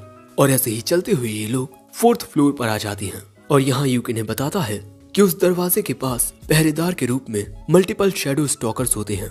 लेकिन आज तक यूक ने खुद कभी कोई शैडो स्टॉकर नहीं देखा। लेकिन हाँ, उनके बारे में कहा जाता है कि वो पूरे काले होते हैं, जिनकी आंखें काफी चमकीली होती हैं। तभी मरीना इशारा करके कहती है, उसकी तरह क्या? दोस्तों, इनके ऊपर एक शैडो स्टॉकर था। अब किसी भी शैडो स्टॉकर को पिछले 10 सालों में कभी नहीं देखा गया, और क्योंकि ये इनसे थोड़ा ऊपर होता है, इसीलिए यूक को लगता है कि ये नीचे नहीं आ पाएगा। क्योंकि दोस्तों, ये लोग कूदकर नीचे नहीं आ सकते। जैसा हमने देखा था, वो पत्थर चकनाचूर हो गया था, पर अगले ही पल में वो शैडो स्टॉकर छलांग मारता है और डंजन की उस इनविजिबल दीवार को तोड़ता हुआ नीचे आ जाता है, जो देखकर यूक तुरंत एक स्क्रूल निकाल लेता है, जिससे इन सभी की बॉडी और वेपन इंचेंट हो जाती हैं। मरीना अब हमला करने के लिए बिल्कुल तैयार थी, लेकिन तभी ये शैडो स्टॉकर अपना एक हमला करता है और इस हमले से मरीना का बैरियर टूट जाता है और मरीना दूर जाकर गिरती है। यूक देखकर हैरान हो जाता है कि इसके एक हमले ने उसके मल्टी इंचेंट बैरियर को तोड़ दिया, जिसके बाद रेन मरीना के पास आकर उसके जख्मों को हील करने लगती है। और इतनी देर के लिए यूक और सिल्क शैडो स्टॉकर का सामना करने के लिए तैयार हो जाते हैं और तभी ये शैडो स्टॉकर फिर से इनकी ओर हमला करता है। सो यूक इस बार प्रोटेक्शन स्पेल का यूज करता है, लेकिन शैडो स्टॉकर के हमले से यूक का ये बैरियर भी टूट जाता है। यूक समझ चुका था कि ये काफी आसानी से मैजिक बैरियर्स को तोड़ सकता है। सो अब यूक ब्लिंक शैडो का यूज करके इस शैडो स्टॉकर के हमले से बचकर इसके पीछे आकर एक साथ अपनी स्वॉर्ड पर मल्टीपल स्पेल्स को कास्ट करके इस पर हमला करने ही वाला था कि तभी अचानक ये shadow stalker dark magic cast कर देता है और इस डार्क मैजिक की वजह से यूक की आत्मा घायल होती है और फिर उसका शरीर वहीं गिर पड़ता है, जिसके बाद वो शैडो स्टॉकर फिर से इन पर डार्क मैजिक का यूज करता है। लेकिन इस बार रेन होली शील्ड का यूज करके उसके हमले को रोकती है और फिर सिल्क अपने मैजिक का यूज करके इस पर हमला करने की कोशिश करती है। उतनी ही देर में रेन यूक को हील करने की कोशिश करने लगती है, लेकिन वो सांस ही नहीं ले रहा था। तभी सिल्क पर पीछे से आकर वो शैडो स्टॉकर हमला करता है। फिर मरीना शैडो स्टॉकर पर हमला करने चाहती है और यहाँ रेन उसकी स्वॉर्ड को इंचेंट कर देती है, जिसके बाद मरीना उस शैडो स्टॉकर पर हमला करने की कोशिश करती है, लेकिन वो उसके हमले से बच जाता है। जिसके बाद रेन शैडो स्टॉकर पर आइस मैजिक से अटैक करती है, लेकिन रेन के हमले से बचकर शैडो स्टॉकर मरीना के पीछे आकर उस पर हमला कर देता है और इसके बाद वो तुरंत ही रेन को भी घायल कर देता है। और अब सिर्फ सिल्क बची थी, जिस पर वो मल्टीपल डार्क मैजिक से हमला करने वाला था और फिर एक साथ चारों ओर से सिल्क के ऊपर डार्क मैजिक से हमला होता है। लेकिन अगले ही पल में हम देखते हैं कि एक लाइट शील्ड सिल्क को प्रोटेक्ट कर लेती है और ऐसा किया होता है यूक ने, लेकिन ऐसा करने की वजह से उसका ये स्क्रोल जल चुका है और अब वो गुस्से में आ चुका है। जिसके बाद यूक एक साथ 5 मल्टीपल स्पेल्स का यूज करके इस शैडो स्टॉकर को जकड़ लेता है और फिर ग्रेविटी से इसे दबाने लगता है। जितनी देर में ये तीनों भी पूरी तरह से हील हो चुकी थी, जिसके बाद सिल्क अपने मैजिक से इस शैडो को जकड़ लेती है। फिर मरीना अपनी मैजिक प्लेट से इस शैडो पर एक डायरेक्ट अटैक करती है, जिसके बाद रेन एक होली मैजिक का यूज करके इस काली परछाई यानी शैडो को पूरी तरह से खत्म कर देती है। एक साथ मिलकर इन्होंने इस शैडो स्टॉकर को भी हरा दिया। अब यूक को सही सलामत देख मरीना तो खुशी के मारे उसे गले लगा लेती है, जो देख रेन कहती है, यूक तुम्हें मरीना को इतने कस के गले नहीं लगाना चाहिए। यूक कहता है, मेरे हाथ खुले हुए हैं, मैं कहां से गले लगा रहा हूँ। फिर इसके बाद यूक इन तीनों को शुक्रिया कहता है, क्योंकि इन तीनों के बिना वो इस शैडो स्टॉकर को कभी नहीं हरा पाता। जिसके बाद यूक के पूछने पर रेन उस शैडो स्टॉकर के बारे में कहती है, वो एक ऐसी काली ताकत थी जिसे इस दुनिया में एग्जिस्ट नहीं करना चाहिए, और ये सिचुएशन देखकर लग रहा है कि ये भी एक ओवरफ्लो है। सिल्क पूछती है, अब हम क्या करें सेंसे? यूक कहता है, पहले हम अपना क्वेस्ट पूरा करेंगे, और क्वेस्ट के पूरा होते ही हम क्वाल्टो में मौजूद एडवेंचरर्स गिल्ड में इसकी रिपोर्ट देंगे। पर तभी रेन यूक के पास जाकर उसके जख्म को ठीक करने लगती है और इसके बाद कहती है कि तुम्हें सब कुछ अकेले करने की कोई जरूरत नहीं है, हम एक टीम है और हम ये एक साथ करेंगे। यूक कहता है, ठीक है। जिसके बाद ये सभी बताते हैं कि इन्होंने क्या क्या यूज किया है। मरीना और सिल्क बिल्कुल ठीक होते हैं। रेन ने अपना थोड़ा माना खर्च कर लिया है, जो जान यूक उसके माना को रिप्लेनिश कर देता है, और फिर इसके बाद ये सभी पहुंच जाते हैं आयरन ड्यून्स डंजन के सबसे डीप पार्ट में, जहां इन्हें एक दरवाजा मिलता है, और ये दरवाजा यूट्रेड अबैंडन्ड सिटी डंजन के साथ जुड़ा हुआ है। और दोस्तों, ऐसा कहा जाता है कि अबैंडन्ड सिटी डंजन एक ऐसी जगह थी जहां पर पहले लोग रहा करते थे, और अब इस डंजन में क्या है इसका पता लगाना इन्हीं चारों का काम है, क्योंकि ये एडवेंचरर्स हैं। और ये भी हो सकता है कि इस डंजन की गहराई में इन्हें कोई एबिस गेट मिल जाए। रेन बताती है कि कुछ लोगों के मुताबिक एबिस गेट ऐसे आर्टिफैक्ट होते हैं जिनको एंशिएंट सिविलाइजेशन के लोगों ने बनाया था, जिससे वो एक दुनिया से दूसरी दुनिया में जा सके। अब इनके इस दरवाजे को छूते ही इनका क्वेस्ट कंप्लीट हो जाएगा। अब क्वेस्ट के कंप्लीट होते ही हमें क्वाल्टो एडवेंचरर्स गिल्ड का सीन दिखाया जाता है, जहां हम देखते हैं कि यूक अपने क्वेस्ट की रिपोर्ट देकर आ चुका है। और सारा दिन इतना सारा काम करने के बाद भी यूक थका नहीं होता। वैसे यूक ने गिल्ड में इनके क्वेस्ट के कंप्लीट होने की रिपोर्ट, साथ ही जो वीडियो इन्होंने रिकॉर्ड किया उसमें दिखाकर यूक ने गिल्ड को शैडो स्टॉकर के बारे में भी बता दिया है, जिस मैटर के चलते इनसे पूछताछ की जा सकती है। इसीलिए अब ये चारों 2 दिनों तक क्वाल्टो में ही रहेंगे। जो बात जान मरीना कहती है, क्यों ना हम सभी एक साथ डेट पर चलें, ऐसा करके ये सभी इस टाउन में भी घूम लेंगे। इस बात से सिल्क और रेन भी सहमति जताती हैं। यूक कहता है, ठीक है, कल हम सभी इस टाउन को घूमने चलेंगे। तभी मरीना कहती है, मैं तो इस जगह का स्वादिष्ट खाना खाना चाहती हूँ। जिसके बाद सिल्क और रेन भी यूक को पकड़कर अपने पसंद की बात कह देती हैं कि वो क्या करना चाहती हैं। जो सुन यूक कहता है, इतनी सारी जगह घूमने के लिए हमें एक प्लान बनाना होगा, और मैं काफी अच्छे से प्लान बना लूंगा, क्योंकि जब मैं दूसरों को सपोर्ट करने का काम करता था तब मैं ही बेस्ट प्लान्स बनाता था। और भाई यूक की ऐसी शक्ल देख ये तीनों उस पर हंसने लगती हैं। और इसी के साथ ये एपिसोड यही एंड होता है। एपिसोड 5 की शुरुआत में हम देखते हैं कि रेन, मरीना और सिल्क की अर्थियस कंपनी के वेपन्स और आर्मर्स के साथ एडवर्टाइजमेंट हो रही है कि ये हैं आने वाले फीमेल एडवेंचरर्स के लिए न्यू स्टाइल आर्मर्स और वेपन्स, जो उनकी ताकत के साथ साथ उनकी खूबसूरती भी बढ़ाएंगे। तो आप भी अगर इन वेपन्स और आर्मर्स को खरीदना चाहती हैं तो आइए अर्थियस पर। अगले सीन में हमें मोरुगेन अंडरग्राउंड वाटरवे दिखाया जाता है, जहां हम थंडर पाइक को देखते हैं, जो एक जगह बैठकर रूखा सूखा खाना खा रहे थे। बैरी कहता है, जब ल्यूक हमारे साथ था तब वो अपने उस जादुई पॉट में से अलग अलग तरह का स्वादिष्ट खाना बनाता था। साइमन कहता है, अब उस बारे में सोचने का कोई फायदा नहीं है। वैसे क्या तुम सभी के पास माना पोशंस हैं? बैरी कहता है, आखिर मैं क्यों पोशंस लाऊं जब हमारे साथ कैमिलिया है। वो कहती है कि मैं माना पोशंस कहाँ से लाऊं, वो बहुत महंगे होते हैं। साइमन कहता है, शायद इस बार हमें माना पोशंस की जरूरत नहीं पड़ेगी, क्योंकि हम बोगल से लड़ने वाले हैं। बैरी कहता है, बोगल से लड़ना हमारे लिए इतना मुश्किल नहीं होगा। फिर सियोन जेमी से लाइव स्ट्रीमिंग ऑन करने को कहता है, जिसमें जेमी को थोड़ा वक्त लग रहा था। सो बैरी कहता है, तुम मैजिक का भी ज्यादा यूज नहीं कर सकती, सच में तुम बहुत कमजोर हो। कैमिलिया कहती है कि काश जेमी हीलिंग मैजिक का यूज कर पाती, लेकिन यहाँ जेमी कुछ नहीं कहती और इनकी लाइव स्ट्रीमिंग ऑन हो जाती है। फिर ये सब आगे बढ़ना शुरू करते हैं। लेकिन अगले सीन में हम थंडर पाइक को गिल्ड में देखते हैं और हमें पता चलता है कि ये अपने मिशन में फेल हो चुके हैं।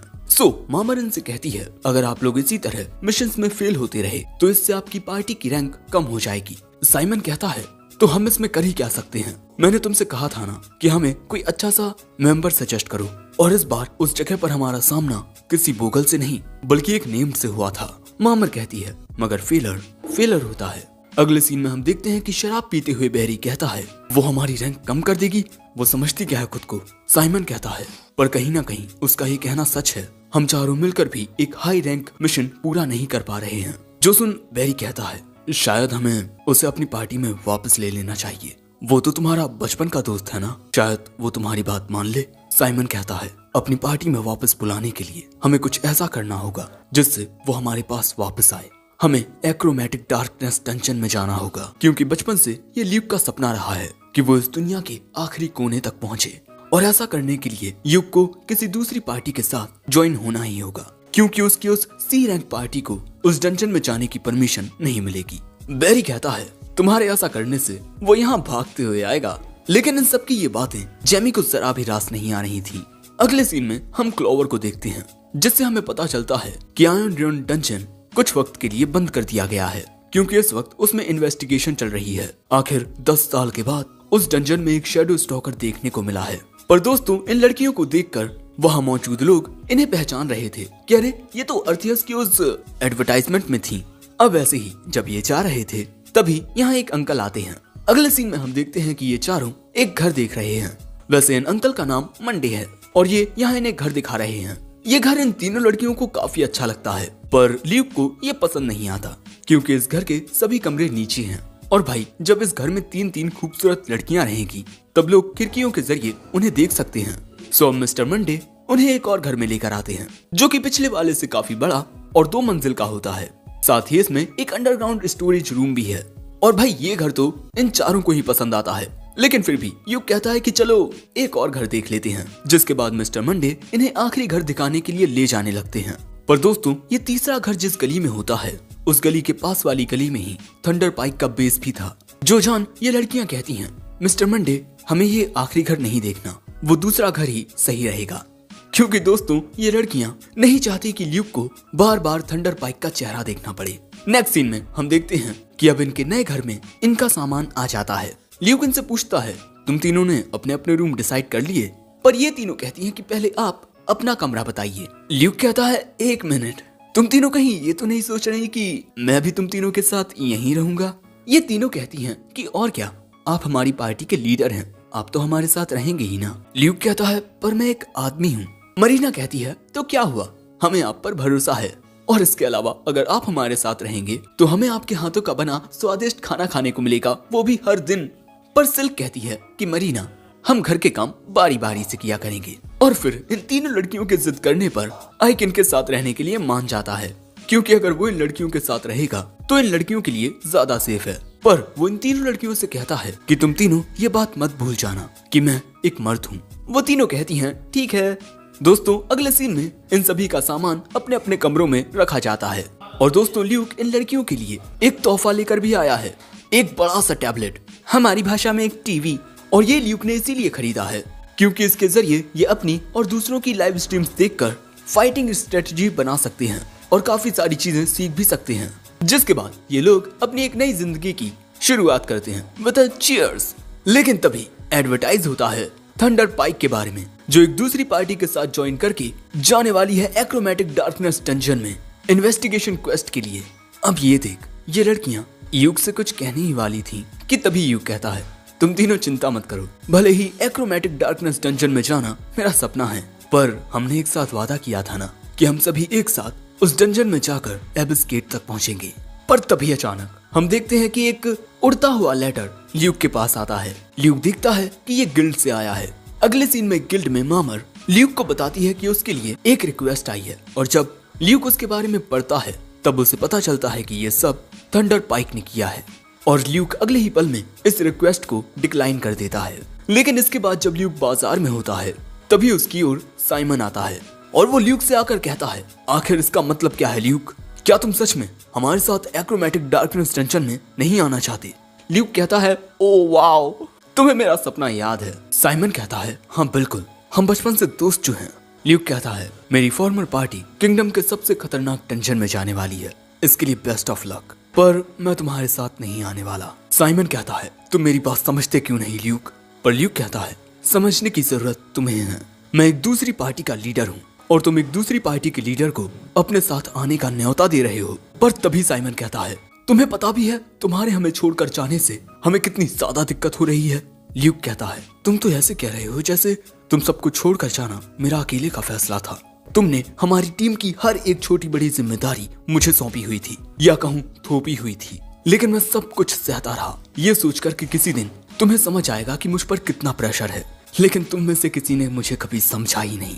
साइमन कहता है देखो ल्यूक, तुम वापस आ जाओ मेरे पास, अपने साथियों के पास। पर ल्यूक कहता है माफ करना, अब मेरे साथी क्लोवर के मेंबर्स हैं।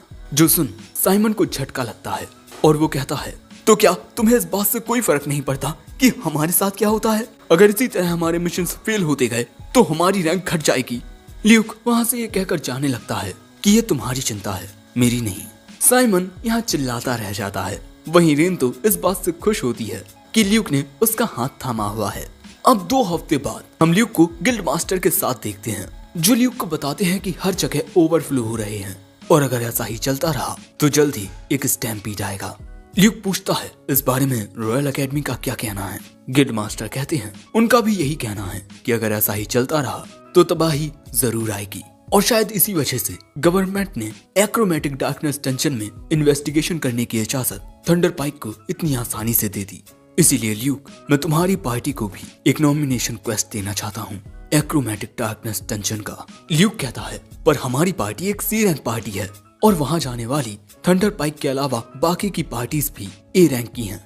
गिल्ड मास्टर कहते हैं वहाँ जाने वाली पार्टीज के कुछ लोगों पर भरोसा नहीं किया जा सकता। जिसके बाद वो ल्यूक को कुछ एप्लीकेशंस दिखाते हैं जिसमें इस बात के रिकॉर्ड्स हैं कि एक्रोमेटिक डार्कनेस डंजन में एक एबिस गेट है। गिल्ड मास्टर कहते हैं इसीलिए मैं ये जिम्मेदारी तुम्हें देना चाहता हूँ ल्यूक, तुम इस डंजन को भले ही कन्क्योर ना करो पर इन्वेस्टिगेट तो कर ही सकते हो। ल्यूक कहता है पर यह अब भी हमारे लिए बहुत खतरनाक है। गिल्ड मास्टर कहते हैं इस मिशन के लिए मुझे तुम्हारी जरूरत है ल्यूक, तुम वहाँ इसका भी यूज कर सकते हो।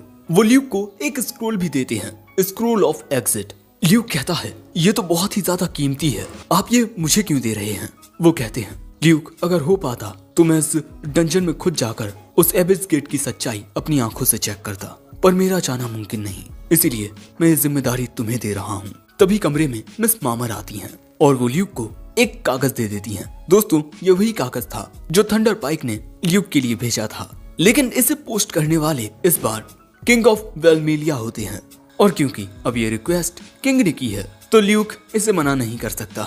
वो कहता है मैं इसे अपने पार्टी मेंबर्स के साथ डिस्कस करूंगा। जिसके बाद हम देखते हैं कि ल्यूक घर की ओर जाते हुए भी इसी बारे में सोच रहा था। घर पर आकर वो इन तीनों को सब कुछ बताकर कहता है मुझे लगता है कि हमें इसके लिए मना कर देना चाहिए, क्योंकि हम इसके लिए अभी इतने तैयार नहीं हैं, न ही हमारे पास इतना अनुभव है। साथ ही एक्रोमेटिक डार्कनेस डंजन बहुत ज्यादा खतरनाक है। पर सिल्क कहती है भले ही हमारे पास ज्यादा अनुभव ना हो पर हम वहाँ जाने के लिए पूरी तरह से तैयार तो हो ही सकते हैं, क्योंकि आज नहीं तो कल हम इस डंजन में एबिस गेट के इन्वेस्टिगेशन के लिए जाएंगे ही, तो अभी हमारे पास एक काफी अच्छा मौका है। रेन और मरीना भी सिल्क की बात से सहमत होती हैं, पर तभी रेन कहती है आप इस बात से डर रहे हैं ना कि आप हमें खोना दें? ल्यूक कहता है कि हाँ मैं डर रहा हूँ, मैं तुम तीनों में से किसी को भी खोना नहीं चाहता। पर तभी रेन ल्यूक को पकड़ के कहती है क्या आपको हम पर यकीन नहीं है मास्टर? ल्यूक कहता है नहीं, मुझे तुम तीनों पर पूरा यकीन है। जो सुन ये कहती हैं तो चलो अब आपके सपने को पूरा करते हैं। मरीना कहती है आप मुझे बताइए कि वहाँ जाने के लिए हमें किस किस चीज की जरूरत पड़ेगी। जो सुन ल्यूक कहता है माफ करना मैं गलत सोच रहा था। सिल्क यहाँ कहती है हम तीनों इस बात का ख्याल रखेंगे कि आपको हमारी चिंता न करनी पड़े। मरीना कहती है कि हाँ आप हमारी चिंता मत कीजिए। ल्यूक कहता है हाँ मैं समझ गया, चलो अब एक साथ एक्रोमेटिक डार्कनेस डंजन में चलते हैं। अगले सीन में ल्यूक अपनी पार्टी के साथ गिल्ड मास्टर के पास आता है और उन्हें बताता है कि वो इस मिशन को एक्सेप्ट कर रहा है।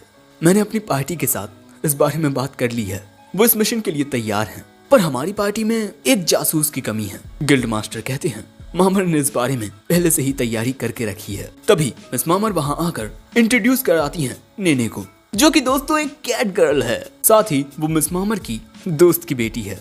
और ये कुछ ज्यादा ही मजाकिया है। इसने इसके होम टाउन में सबकी नाक में दम कर रखा था, इसलिए मैं इसे अपने साथ ले आई। जिसके बाद नेने खुद को इंट्रोड्यूस करती है। मेरा नाम नेने शिल्फिंडल है।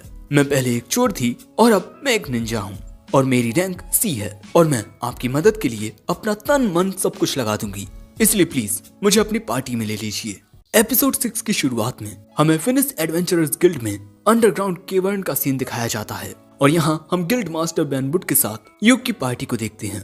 और दोस्तों हमें पता चलता है कि एडवेंचरर्स गिल्ड के नीचे एक्रोमेटिक डार्कनेस डंजन में पहुंचने का एक रास्ता होता है, लेकिन इस जगह की सिक्योरिटी बहुत टाइट होती है। जिसके बाद हमें मिस मामर के जरिए पता चलता है कि एक्रोमेटिक डार्कनेस डंजन के दरवाजे को सील करने के लिए हमने उसके ऊपर ही एडवेंचरर्स गिल्ड बना दिया। अब इसके बाद गिल्ड मास्टर कहते हैं एक्रोमेटिक डार्कनेस डंजन में इन्वेस्टिगेशन के लिए 3 पार्टी जाने वाली थी, जिसमें से स्कॉडिया ने वहां जाने से इनकार कर दिया और कल ग्रांड्स ब्लो ने भी ऐसा ही किया, क्योंकि दोस्तों जो ग्रांड्स ब्लो पार्टी है वो सिर्फ फेमस होने के लिए यहाँ जाने वाली थी, उनमें इतनी कोई काबिलियत नहीं है। यानी कि अब इस टेंशन के अंदर सिर्फ थंडर पाइक ही मौजूद है। तभी एक आदमी बताता है कि कुछ लोग आरोप लगा रहे हैं कि मिस्टर साइमन अपने स्पॉन्सरशिप के पैसे को बेफिजूल में ही जाया कर रहे हैं। जो सुन युग सोचता है कि आखिर वो करना क्या चाहता है। गिल्ड मास्टर कहते हैं पुरानी बातों की वजह से डरना मत, ये डंजन का काम है, इसे सीरियस होकर करना। युग कहता है हाँ बिल्कुल। दोस्तों साथ ही युग की पार्टी ने काफी सारे प्लान्स बना लिए हैं। हर एक फ्लोर पर पहुंचने के बाद आराम करना, साथ ही इन्हें क्या मिला है और इन्होंने क्या खोया है वो अच्छे से देखना। आखिर में युग कहता है चलो आगे बढ़ते हैं, लेकिन सावधान रहकर। जिसके बाद इनके लिए एक्रोमेटिक डार्कनेस डंजन के अंदर जाने का रास्ता खुल जाता है। गिल्ड मास्टर कहते हैं डंजन में ज्यादा कुछ मत करना, वहाँ पर तुम सिर्फ इन्वेस्टिगेशन के लिए जा रहे हो, समझे ना। युग कहता है हाँ, तो अब हम चलते हैं। और इनकी लाइव स्ट्रीमिंग भी यहीं से शुरू हो जाती है। पूरे किंगडम के लोग इन्हें देखने वाले हैं। लाइव स्ट्रीमिंग के जरिए युग कहता है हम हैं क्लोवर और आज हम एक्रोमेटिक डार्कनेस डंजन को इन्वेस्टिगेट करने के लिए जा रहे हैं, इसलिए हमें बेस्ट ऑफ लक जरूर कहिए। और इसी तरह the clover party achromatic darkness dungeon के लिए निकल जाती है। और फर्स्ट फ्लोर पर आने के बाद हम देखते हैं कि नेने इन सबको रास्ता दिखा रही थी। नेने को आगे कोई भी दुश्मन नजर नहीं आते, जिसके बाद वो अपने चोगे को पहनकर गायब हो जाती है और आगे जाने लगती है, ये देखने के लिए कि आगे कोई है तो नहीं। जो देख मरीना कहती है कि नेने कितनी कूल है ना। तभी रेन कहती है कि मेरा ये क्रिम्सन स्टफ मेरे ऑफेंसिव मैजिक की पावर को और भी ज्यादा बढ़ा देगा।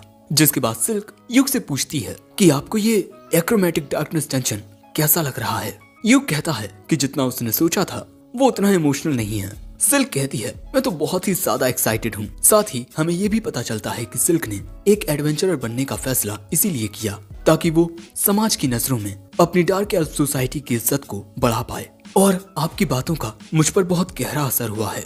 आपकी ही बदौलत मैं इतने आगे आ पाई हूँ, इसीलिए इस जगह पर आपके साथ होना मेरे दिल की धड़कनों को बहुत ज्यादा बढ़ा रहा है। युग कहता है मैं तुम्हारी बातों को समझ रहा हूँ। तभी नेने आकर बताती है कि उसने आगे का रास्ता चेक कर लिया है, लेकिन ये जगह बहुत ही ज्यादा अजीब है। जिसके बाद युग एक दरवाजा खोलता है जो कि अलग से हवा में लटक रहा था। ये जगह बहुत ही ज्यादा अजीब है, जैसे इसका कोई अंत ही ना हो। अब आगे बढ़ते हुए युग कहता है कि शायद से थंडर पाइक इस वक्त 8वें फ्लोर तक पहुंच चुकी होगी। मरीना कहती है कि क्या 2 हफ्ते गुजरने के बाद भी वो बस 8वें फ्लोर तक ही पहुंचे। आगे बढ़ते हुए युग कहता है हम इस जगह पर ज्यादा कुछ नहीं करेंगे, बस ये चेक करेंगे कि कहीं डंजन में कोई अजीब घटना तो नहीं घट रही, और हम इस हर एक चीज की लाइव स्ट्रीमिंग करेंगे। इस रिकॉर्डिंग की चेकिंग बाद में गिल्ड मास्टर खुद रॉयल एकेडमी स्कॉलर्स के साथ करेंगे। और दोस्तों कुछ स्कॉलर्स के मुताबिक ये डंजन एक अंडरग्राउंड टावर है, क्योंकि यहाँ कुछ सीढ़ियाँ देखने को मिली हैं जो ऊपर की ओर जाती हैं। लेकिन सुनने में आया है कि आप कूदकर भी इस डंजन में नीचे नहीं जा सकते, बिल्कुल आयरन ह्यून्स डंजन की तरह इसमें भी एक फोर्स होती है जो आपको सीधे ऊपर या नीचे नहीं जाने देगी। यानी कि दोस्तों चाहे इन्हें ऊपर जाना हो या नीचे, इन्हें जाना होगा सीढ़ियों से ही, जो कि इस डंजन का रूल है। पर तभी नेने देखकर बताती है कि इनके सामने एक मॉन्स्टर है जिससे बचकर आगे बढ़ने का कोई रास्ता नहीं है, इसीलिए इन्हें इससे लड़ना ही होगा। जिसके बाद दोस्तों इनके सामने एक बहुत ही अजीब सा मॉन्स्टर आता है जिसे यूक ने भी पहले कभी नहीं देखा। फिर यूक इनसे कहता है सिल्क तुम इस पर अपने तीरों से हमला करना, रेन तुम हमला करना अपने ऑफेंसिव मैजिक से। साथ ही वो मरीना को मॉन्स्टर पर हमला करने के लिए ये वेपन देता है, क्योंकि यूक इस मॉन्स्टर को जल्द से जल्द खत्म करना चाहता है। तो दूर से हमला करना ही बेहतर रहेगा। और दोस्तों, जो मरीना थी वो यहाँ पर अपनी तलवार से फाइट करना चाहती थी, क्योंकि पिछले डंजन में यूक को एक फटा हुआ स्क्रोल मिला था और उस स्क्रोल को ठीक करने के बाद उससे मरीना को एक सामुराई नाम की सेकंड जॉब मिल गई। इसीलिए मरीना अपनी नई ताकत को चेक करना चाहती थी। जो सुन नेने कहती है, वाह मरीना, तुम्हारे पास दो रेयर जॉब्स हैं। मरीना कहती है कि काश मैं मैजिक का भी यूज कर पाती। सो सिल्क कहती है कि ज्यादा लालच मत करो। जिसके बाद हम देखते हैं कि यूक अब उस मॉन्स्टर पर हमला करने के लिए एक स्पेल पढ़ने लगता है। साथ ही रेन भी अपने ऑफेंसिव मैजिक स्पेल की चैंटिंग करने लगती है। यहाँ पर नेने अपने निंजुत्सु के साथ इन्हें सपोर्ट करेगी और अगले ही पल में यूक इस मॉन्स्टर पर अपने प्रिज्मेस्टिक मिसाइल से हमला करता है, लेकिन उस हमले को ये अपनी बड़ी सी कुल्हाड़ी से काट देता है। तभी मरीना इस पर हमला करके इसकी कुल्हाड़ी को जमीन में धंसा देती है और इसी मौके का फायदा उठाकर रेन इस पर एक फायर अटैक करती है, जिससे ये मॉन्स्टर चलने लगता है पर मरता नहीं। सो सिल्क इस पर एक साथ 3 तीरों से हमला करती है और फिर आखिरी हमला करने के लिए जैसे ही यूक आगे बढ़ता है तभी ये मॉन्स्टर वहीं खत्म होकर गिर पड़ता है। तभी नेने कहती है कि ये तो वही स्पेल था ना जिसका यूज आपने उस ज़ारनेक पर किया था। वाओ, ये कितना अमेजिंग था। मॉन्स्टर को हराने के बाद ये लोग पहुंचते हैं सेफ्टी एरिया में। यहाँ ये लोग एक ब्रेक लेंगे, इसीलिए यूक लाइव स्ट्रीमिंग को कुछ देर के लिए बंद कर देता है। जिसके बाद मरीना कहती है, लाइव स्ट्रीम करते हुए मैं तो बहुत नर्वस हो जाती हूँ। फिर यूक पूछता है, तो किसी ने कुछ खोया? सिल्क ने जिन तीरों का यूज किया था वो उसने वापस ले लिए, लेकिन मरीना का इस स्टंगर जोई से एक एरो खर्च हो चुका है। रेन बताती है कि उसका माना रिकवर हो चुका है, साथ ही नेने को भी कोई दिक्कत नहीं होती। तो अब आखिर में सवाल आता है इनके सामने मौजूद इस ट्रेजर चेस्ट का। अब यूक को बस एक बात समझ नहीं आ रही कि इसे खोलते वक्त ये लोग इसकी लाइव स्ट्रीम करें या नहीं, क्योंकि दोस्तों क्लोवर एक सी रैंक पार्टी है और यहाँ इनके हाथ एक हाई रैंक डंजन का एक ट्रेजर चेस्ट लगा है। तो हो सकता है कि कुछ लोगों को ये पसंद ना आए, इसीलिए ये लोग इसकी लाइव स्ट्रीमिंग नहीं करेंगे। अब इसे खोलते वक्त नेने बताती है कि इसमें एक ट्रैप सेट है, लेकिन इससे कोई दिक्कत नहीं होगी। नेने ट्रैप को हटा देती है और दोस्तों इसके बाद इसे खोलने पर इन्हें मिलते हैं काफी सारे हीरे जवाहरात। यूक सिल्क से कहता है कि वो इन हीरे जवाहरातों को अपने बैग में डाल ले। सारे हीरे जवाहरात सिल्क अपने बैग में डाल लेती है। अब उसमें रखे हुए कुछ आइटम्स को यूक चेक करता है। यूक को इसमें मिलता है एक ब्लैक क्यूब। यूक को भी पता नहीं होता कि ये है क्या, और इसे देखकर लग रहा है कि जैसे इस आइटम को भी नहीं पता कि ये क्या है। शायद ये इंतजार कर रहा है कि इसको भी इसका जवाब मिले कि आखिर ये है क्या। दोस्तों एक तरह से ये एक बेबी आर्टिफैक्ट है। यूक कहता है ये काफी रेयर आइटम है, तो हम इसकी रिपोर्ट सबसे पहले गिल्ड मास्टर को देंगे। और इसके बाद हम देखते हैं कि यूक को यहाँ एक अंगूठी भी मिलती है जिसे वो रेन के हाथ में पहना देता है। भाई ये तो काइंड ऑफ एंगेजमेंट टाइप हो गई। यूक बताता है कि इसे एक सैनिटी रिंग कहा जाता है जो आपके दिमाग को स्थिर रखने का काम करती है। पर भाई लोग यहाँ पर रेन के साथ साथ यहाँ पर मरीना, सिल्क और नेने भी शर्माने लगी हैं, क्योंकि देखकर तो यही लग रहा है कि ये इनकी एंगेजमेंट हो चुकी है। अब अगले सीन में हम इन चारों को देखते हैं जो नेने के आने का इंतजार कर रहे हैं। नेने आगे का रास्ता चेक करने के लिए गई है, जिसके बाद वो आकर बताती है कि उसे सेकंड फ्लोर पर जाने के लिए सीढ़ियां मिल चुकी हैं। यूक कहता है हम काफी अच्छे से आगे बढ़ रहे हैं, थैंक्स नेने। वो कहती है कि ये मेरी वजह से नहीं बल्कि इस आर्टिफैक्ट की वजह से हो रहा है। ये आर्टिफैक्ट उस जगह तक पहुंचने का आपको रास्ता दिखाता है जहां आप पहुंचना चाहते हैं। यूक कहता है विंड प्रीमिंग आइटम्स का यूज अक्सर नए डंजन्स को एक्सप्लोर करने के लिए किया जाता है। दोस्तों यूक इतने सारे रेयर आइटम्स को यूज कर चुका है कि अब उसे नए रेयर आइटम्स देखकर इतनी हैरानी नहीं होती। ये बात लड़कियां कह रही थी। अब सीढ़ियों के पास आकर थोड़ा आराम करते हुए यूक इनसे पूछता है तुम सभी को क्या लगता है एक्रोमैटिक डार्कनेस डंजन के बारे में, यहाँ क्या गड़बड़ हो सकती है? मैप को देखते हुए सिल्क कहती है कुछ अलग अलग एरियाज में जाकर इस मैप की पेंटिंग्स खुद ब खुद ही चेंज हो रही हैं और यहाँ पहुँचने तक इन्होंने काफी सारे मॉन्स्टर्स का सामना कर लिया है, पर वो पहला मॉन्स्टर जिसके पास वो बड़ी कुल्हाड़ी थी वो सबसे ज्यादा ताकतवर था और अजीब भी। जो सुन यूक कहता है तो शायद वो शार्क जैसा दिखने वाला मॉन्स्टर और वो ट्रेजर चेस्ट, इन दोनों की ही जानकारी गिल्ड में नहीं थी। इन दो रेयर चीजों का फर्स्ट फ्लोर पर मिलना काफी ज्यादा एबनॉर्मल है। किसी फ्लोर पर खतरनाक मॉन्स्टर्स का मिलना या उसमें ट्रेजर चेस्ट का मिलना ये उस फ्लोर के रिस्क को दर्शाता है, लेकिन फर्स्ट फ्लोर पर ही इन्हें एक अजीब सा ब्लैक बॉक्स जैसा रेयर आइटम मिल गया और साथ ही एक हाई क्वालिटी आर्टिफैक्ट भी। ये सब बहुत ही अजीब है। ये लड़कियां पूछती हैं तो अब हमें क्या करना चाहिए? यूक कहता है आज हमारा पहला दिन था, अब हमें वापस लौट जाना चाहिए। दोस्तों ये सभी सही सलामत एग्जिट तक पहुंचने ही वाले हैं। यूक सभी की तारीफ कर रहा था कि आज सभी ने बहुत अच्छा काम किया, पर तभी अचानक नेने को कुछ आवाज सुनाई देती है और अगले ही पल में इनके पीछे थंडर पाइक आ जाती है। यूक कहता है, मैं तो भूल ही गया था कि तुम लोग भी यहाँ हो। साइमन कहता है, यूक जब तुम यहाँ आने ही वाले थे तब तुमने हमारी रिक्वेस्ट को एक्सेप्ट क्यों नहीं किया। यूक कहता है, हमें यहाँ किंगडम की ओर से एक मामूली सा मिशन मिला था, हम बस उसी के लिए आए थे। तभी कैमेलिया कहती है, तुम्हें तो इस बात का शुक्रगुजार होना चाहिए कि हम तुम्हें वापस आने के लिए कह रहे हैं। बैरी भी कहता है कि यूक तुम्हें हमारी बात मान लेनी चाहिए, पर जेमी यहाँ कुछ नहीं कहती। फिर साइमन यूक के पास आकर कहता है, हम दोनों ही सेम काम कर रहे हैं, है ना? तो मुझे लगता है कि तुम्हें अपना स्ट्रीमिंग डाटा और वो हर एक चीज जो तुम्हें यहाँ मिली वो मुझे दे देनी चाहिए। हम इस जगह पर एक साथ मिलकर काम कर सकते हैं। यूक कहता है, मुझे याद नहीं कि मैंने कब कहा था कि मैं तुम लोगों के साथ मिलकर काम करूंगा। बैरी कहता है, तुम्हें तो शुक्रगुजार होना चाहिए कि हम एक ए रैंक पार्टी तुम्हारी सी रैंक पार्टी को अपने साथ जुड़ने का मौका दे रहे हैं। वैसे दोस्तों ये सारी चीजें लाइव स्ट्रीमिंग के जरिए हर कोई देख रहा था। साइमन कहता है, ये बेहतर रहेगा कि हमारी ए रैंक पार्टी हर एक चीज की रिपोर्ट दे। तभी सिल्क कहती है, तुम्हें शर्म नहीं आती? एक ए रैंक पार्टी होकर तुम दूसरों को इस तरह ब्लैकमेल कर रहे हो। पर तभी कैमेलिया और बैरी कहते हैं, तुम एक तुच्छ और मामूली सी ब्लैक एल्फ होकर हमारे साथ बहस कर रही हो। तभी साइमन कहता है, मैं यहाँ यूक के साथ बात कर रहा हूँ, तुम सब बीच में मत बोलो। पर तभी यूक गुस्से में आ जाता है और कहता है, सिल्क मेरे परिवार की तरह है, खबरदार जो उसकी इंसल्ट की। साइमन कहता है, यार यूक क्या तुम इतना गुस्सा कर रहे हो। यूक कहता है कि अपना मुंह बंद रखो साइमन, मैं तुम लोगों के साथ मिलकर कभी काम नहीं करने वाला। और अब यूक यहाँ से जाते हुए कहता है, चलो अब हम यहाँ से चलते हैं। लेकिन ये देख साइमन को बहुत गुस्सा आता है। अब 2 दिन बाद हम थंडर पाइक को गिल्ड मास्टर के सामने देखते हैं। गिल्ड मास्टर कहते हैं, थंडर पाइक पर बहुत सारे आरोप लग रहे हैं, जिनमें तुम्हारे स्पॉन्सर्स एल्फ कोरेस्पोंडेंस काउंसिल और वेलमेलिया सिविल राइट यूनियंस की ओर से हैं, और एक तो गिल्ड हेडक्वार्टर्स से आया है। साइमन कहता है, अगर ये आरोप हम पर उस लाइव स्ट्रीमिंग को देखकर लगाए जा रहे हैं तो मैं आपको बता दूं कि हमने वो सब इसीलिए कहा क्योंकि उस तुच्छ डार्क एल्फ ने हमारे सामने बोलकर हमारी बेइज्जती की थी।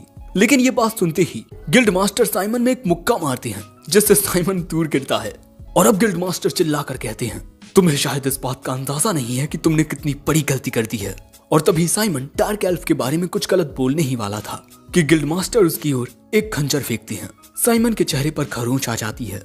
गिल्ड मास्टर कहते हैं, तुम एक ए रैंक एडवेंचरर हो और तुमने एक डार्क एल्फ के बारे में बुरी बात की, जिससे किंगडम की डिग्निटी पर सवाल उठ रहे हैं। साइमन कहता है, हमारा तो बस कुछ एडवेंचरर्स के साथ एक मामूली सा झगड़ा हुआ था। गिल्ड मास्टर उसकी गर्दन पकड़ के कहते हैं, तुम्हारे उस छोटे से झगड़े की वजह से किंगडम के एल्फ्स के साथ रिलेशनशिप पर खतरा मंडरा रहा है, इसीलिए अब थंडर पाइक के सभी लोगों को लाइव स्ट्रीमिंग में माफी मांगनी होगी, वरना ऐसा भी हो सकता है कि तुम्हारी पार्टी को बेदखल कर दिया जाए। जो सुन साइमन कहता है, तो फिर मिशन का क्या? हाँ, मुझे नहीं लगता कि हमारे अलावा कोई और उस डंजन में जाने की बहादुरी दिखाएगा। और वो क्लोवर एक सी रैंक पार्टी, उसे तो गवर्नमेंट से ही एक्रोमेटिक डार्कनेस डंजन में जाने की इजाजत नहीं मिलने वाली। और तभी गिल्ड मास्टर कहते हैं, क्लोवर ने अपने गोल को अचीव किया है, इसीलिए अब उनकी पार्टी को ए रैंक पर प्रमोट कर दिया गया है। जो सुन साइमन के तोते उड़ जाते हैं। गिल्ड मास्टर कहते हैं, जाओ और जाकर लाइव स्ट्रीमिंग में माफी मांगो। अगले सीन में हम देखते हैं कि रात के दौरान बारिश हो रही है और साइमन एक गली में होता है। वो गुस्से में कहता है, आखिर मैं माफी क्यों मांगू? ये सब उस युग की गलती है। उसने लाइव स्ट्रीम में वो सब दिखाकर हमें जानबूझकर जलील किया। पर तभी उसके पास एक शख्स आता है और दोस्तों ये होता है सालास यानी साला। और वो कहता है, मिस्टर साइमन, क्या आप यूक और द क्लोवर से बदला लेना चाहते हैं? अगर आप मेरे साथ हाथ मिला लें तो मेरे पास एक बहुत ही अच्छा आइडिया है और इसके जरिए आप फिर से टॉप पर आ जाएंगे और मुझे भी वो मिल जाएगा जो मैं चाहता हूँ। उसकी बात सुन साइमन मुस्कुराता है और तभी बिजली भी कड़कती है और यहीं ये एपिसोड एंड हो जाता है। तो दोस्तों अब यूक और उसकी पार्टी के साथ क्या होगा ये जानने को मिलेगा अगले पार्ट में। वैसे ये वीडियो पसंद आया हो तो लाइक करना, चैनल पर नए आए हो तो सब्सक्राइब करते जाना और हाँ, मुझे इंस्टा पर फॉलो कर लो, लिंक डिस्क्रिप्शन में है। और मैं मिलता हूँ जल्द ही एक नए वीडियो में, तब तक के लिए सायोनारा।